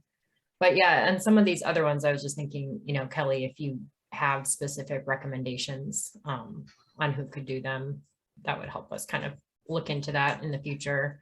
And, you know, maybe some of this could be done at university research as more investigative type work. So that would be a different route to go. Yeah, I'd say, you know, in terms of picking your priorities, I threw out a bunch of stuff. I'd really look to DTSC. So I am telling you things that we've floated up in our rankings as being of potential concern or in our moderate concern category for the Bay. So understanding what's going on upstream would be very interesting. And likely statewide, because all of these have statewide uses. So there's not a specific local source then, you know, other than PFAS, where we've got contaminated sites everywhere. I also want to second the academic labs. One workflow that a lot of folks are in these kinds of programs use is they start with academic labs to see, is something there? Is it there at an interesting level? Is kind of, and, you know, kind of trying things out on an academic basis. And then once it becomes interesting, then to shift, you know, see, hopefully by then there's economic incentive for a commercial lab to bring up a method with a reasonable reporting limit. And at that point to shift to things where there's stronger QA, QC and all the other elements. So that's something I'd encourage, again, the program to think about. Academic labs are cheaper and can do more novel things. But, you know, obviously getting that same level of QA, QC from an academic lab on speed of reporting and all those other things is much more difficult. Yeah, we're not opposed as a program to using academic labs, but the contracting can be a hindrance. So, you know, like using someone at UC Davis makes it a lot easier because we already have a contract with them. But I know that may not be the answer for everything. But with that in mind, you know, I mean, not to get too much into the weeds, you know, if I know that we've used Tom Young's lab at UC Davis for a bunch of different things over the years and have more than once just paid him with our account, you know, we're able to have him encompassed in the contract as one of our guys, and we just, you know, he just charges his salaries to our account from his department to our department. So nuts and bolts wise, you know, that is a fairly easy way to do things, as long as it's acceptable, you know, to the management structure that's above all of our pay grades, you know, as long as they think that that's okay. And, you know, because those labs are generally, they're not certified. They're not state certified laboratories, and that's yeah, pretty big. You know, all this stuff would fall under what we call our investigative category, and then Okay, all those requirements are off. okay, huh? I didn't know that category existed. Gotta read our program plan, Brent. I, you know, it's funny you should mention that. I actually had it open yesterday and was looking through it. I had some questions. Tessa, how does a program operating under that investigative blanket, how is that data usable? Is it flagged in any way that would prevent its use for things like impairment assessments and things like that? No, you know, all that data would still go in CDIN. It's like you wouldn't use it for like, you know, regulatory compliance, but even that is a squishy term. Or, you know, it's like we wouldn't let a discharger do that if there was an ELAP certified method available. But for where there's no, you know, ELAP offering, you know, there's really no other option. So SPoT is still operating under basically a performance-based, as long as they're meeting the quality assurance elements and requirements, then it's acceptable for use. Gotcha. Thank you. So for things that are offered by ELAP, then we do want you to use it, you know, then we use an ELAP lab and certified with that. But for anything that's not offered, you know, we're still interested. We want to get that data. Absolutely. I think about that in terms of that non-targeted analysis that Tom's doing for us. You know, those seem like fairly novel methods still, and I'm not aware of any certification for those types of methods. No, that's not happening yet. Okay. Not yet. Cool. I mean, yeah, I will be interested to see that data and think about how we'll get that data in the database. But you know, we can always put data as presence absence, or, you know, estimated concentrations, things like that. So yeah, it'll be interesting. Looks like Claire's got a hand. Yeah, hi. So I'm Claire Wagner. I oversee our sustainable water plans and policy section. So that includes our CEC program and our urban pesticides program. But this conversation that we're having, it's something that's really important for us for emerging contaminants. And actually, our board has sort of approved an approach that's really working for us.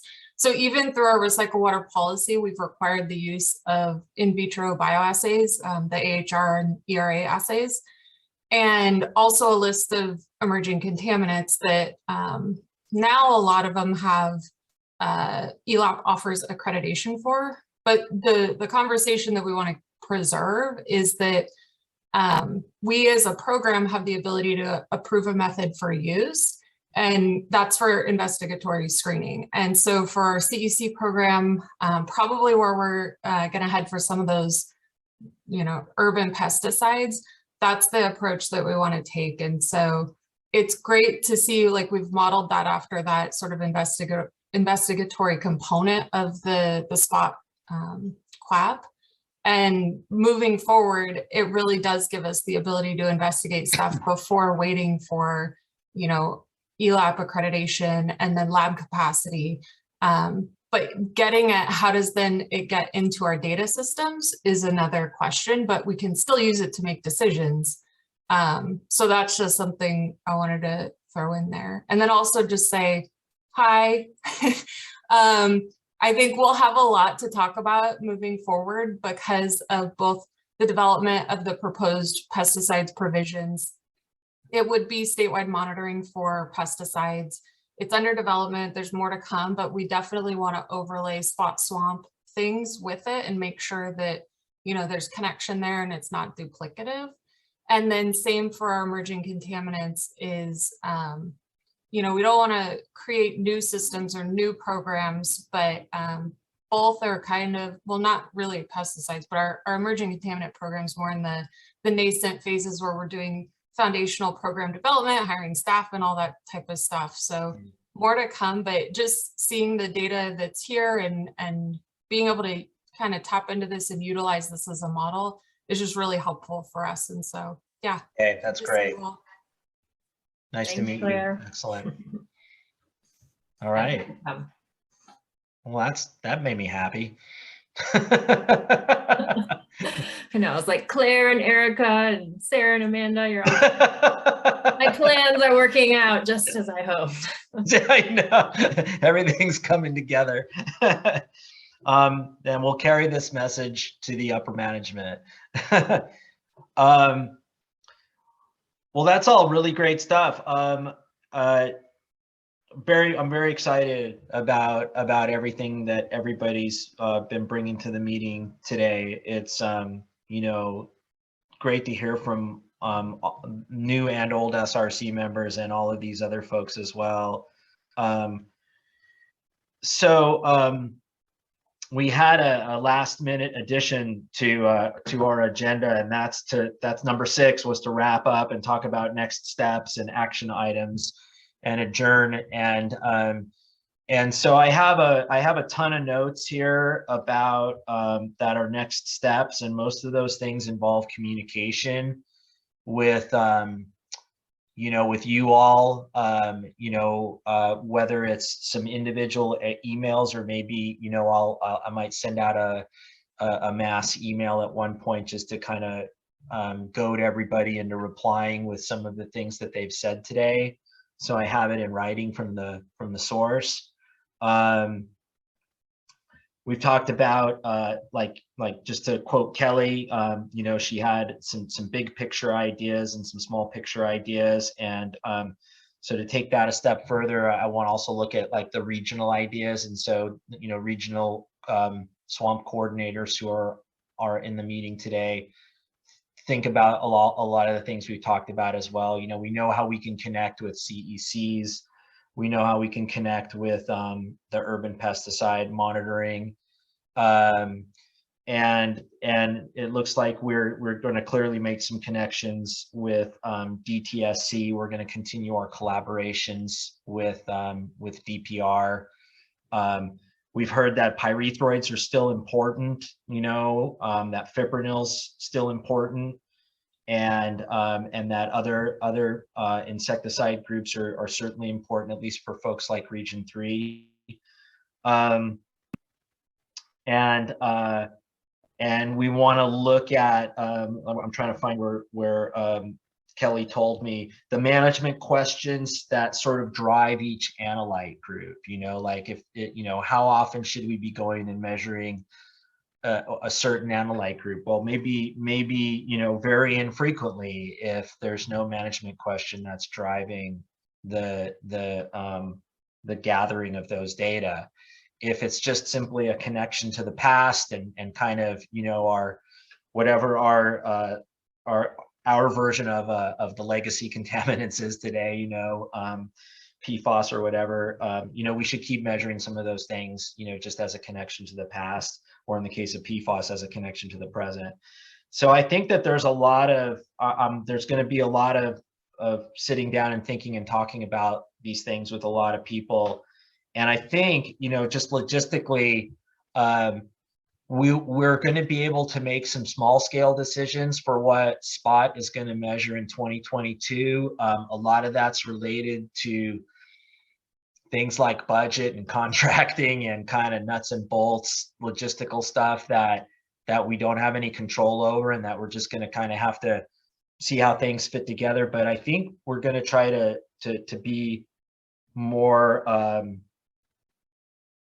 active in terms of what we're going to do in 2023. We'll sort of hit the ground running in 2023 and hopefully have a lot of this stuff in place. You know, we heard that, where did I write that down? Erica was talking about the advisory panel recommendations that'll be coming through in the fall. And so that hopefully will set us up for having a lot of good conversations this fall with the CEC people and getting a good plan with DTSC for 2023. So that's kind of my action items. And then, you know, by the time we're heading out into the field in 2023, we'll be having another one of these meetings. And so, so we'll be able to add a little more data to our trends and then talk more concretely about the plan for 2023. And I think that'll be pretty cool. One last thing I was just going to show everybody, you know, just to remind folks of what I had talked about a little earlier about the statewide programs. If you go to the SWAMP website and you click under through to statewide programs, you know, we have these 4 big programs that all kind of measure different things. And the way they're sort of framed is, you know, SPoT stands out a little bit because SPoT's a little bit more specific than bioaccumulation, bioassessment, and the HAB stuff.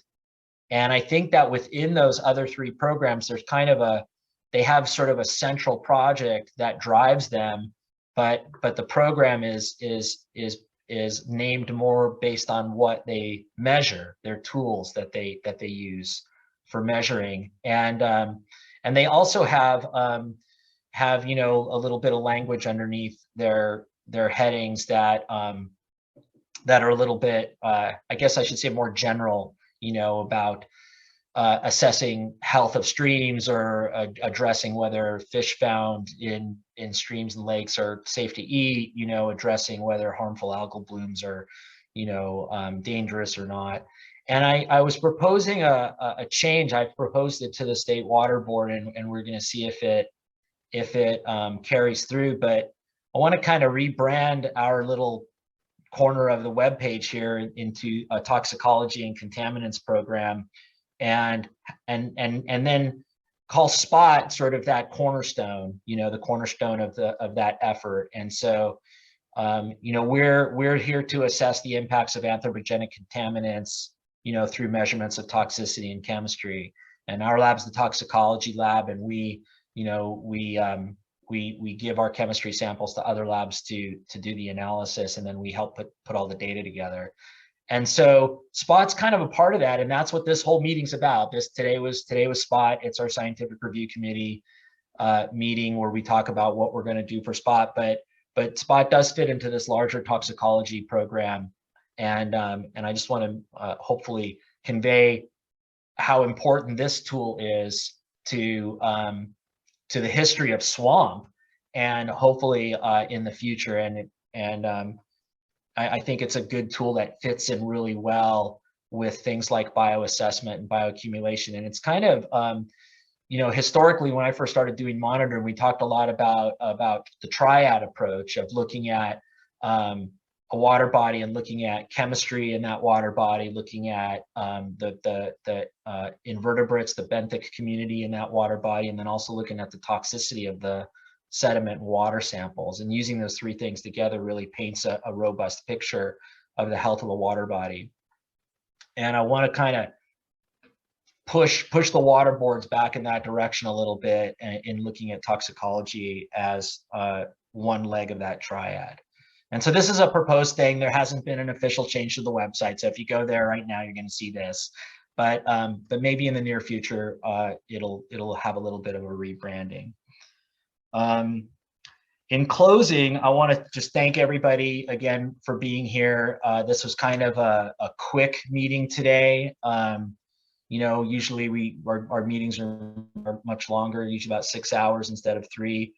But we thought that this was a good way to reintroduce the SPoT topic to everybody, or introduce the SPoT topic for folks who hadn't heard of it before. And I just want to thank everybody for being here, especially the SRC members, and also all the water board folks that continue to support the work that we do. It's nice to have cheerleaders at the water board that can hopefully take all the messages we heard today, like all the way these data are being used to the management, and convey how vital this this is, for an inside joke, how shiny this project is. And then thanks to everybody who hasn't been here before and got a little taste of SPoT today. And if you have any questions about stuff, there's still time in the meeting today. I'll be happy to answer any questions, or you can certainly contact me through email or phone. Yeah, I had just a couple things before we wrap up. One, while that slide's up, yes, the Swamp web pages definitely need some love. We've made some improvements there, but kind of going along those lines of rebranding, there will be some work in the future just to make information a little bit more accessible, and you won't see SPoT anymore, depending on what upper management says, but some renaming of things there and reorganizing. The other thought I had as we were talking is, today we've heard from a lot of people from different places with different studies going on. And there's a lot of really interesting work that's happening. And I personally would love to hear more about those studies and results. And I think we all could kind of benefit from that collaboration. So whether it's at like an upcoming Swamp Roundtable, and we could have a focus on some of these topics and hear from you all and others in this realm, or we also kind of threw around the idea at one point in time of maybe having 2 kind of SRC meetings per year, maybe a spring and a fall, and then bring these topics there and hear from everybody. So just throwing that out there for everybody. We don't have to make a decision today, but I think we'd all enjoy that. So that's it. And thank you, everybody. I'll just follow on a little bit from Allie. I was thinking the same thing about having 2 meetings a year. Our other programs, like at least bioaccumulation and bioassessment, do meet more frequently than just annually. And yeah, just kind of with the rebranding, I think it would be much more in line with how we do those other programs, because bioassessment and bioaccumulation both have multiple projects that we do within them, but they're all, related to that bigger topic. And as you were saying, you do all these other side special studies or other projects that are under like toxicology and contaminants work, but we don't get to talk about them at this meeting that much because this is just the SPoT. So, for the other programs, we don't just have a meeting about, just perennial streams. We talk about the bioassessment program as a whole and all the different projects they do under that. So that might be kind of part of the rebranding too, is like this bigger toxin contaminant program. SPoT is a big part of it, but we could talk about the other things at these meetings too.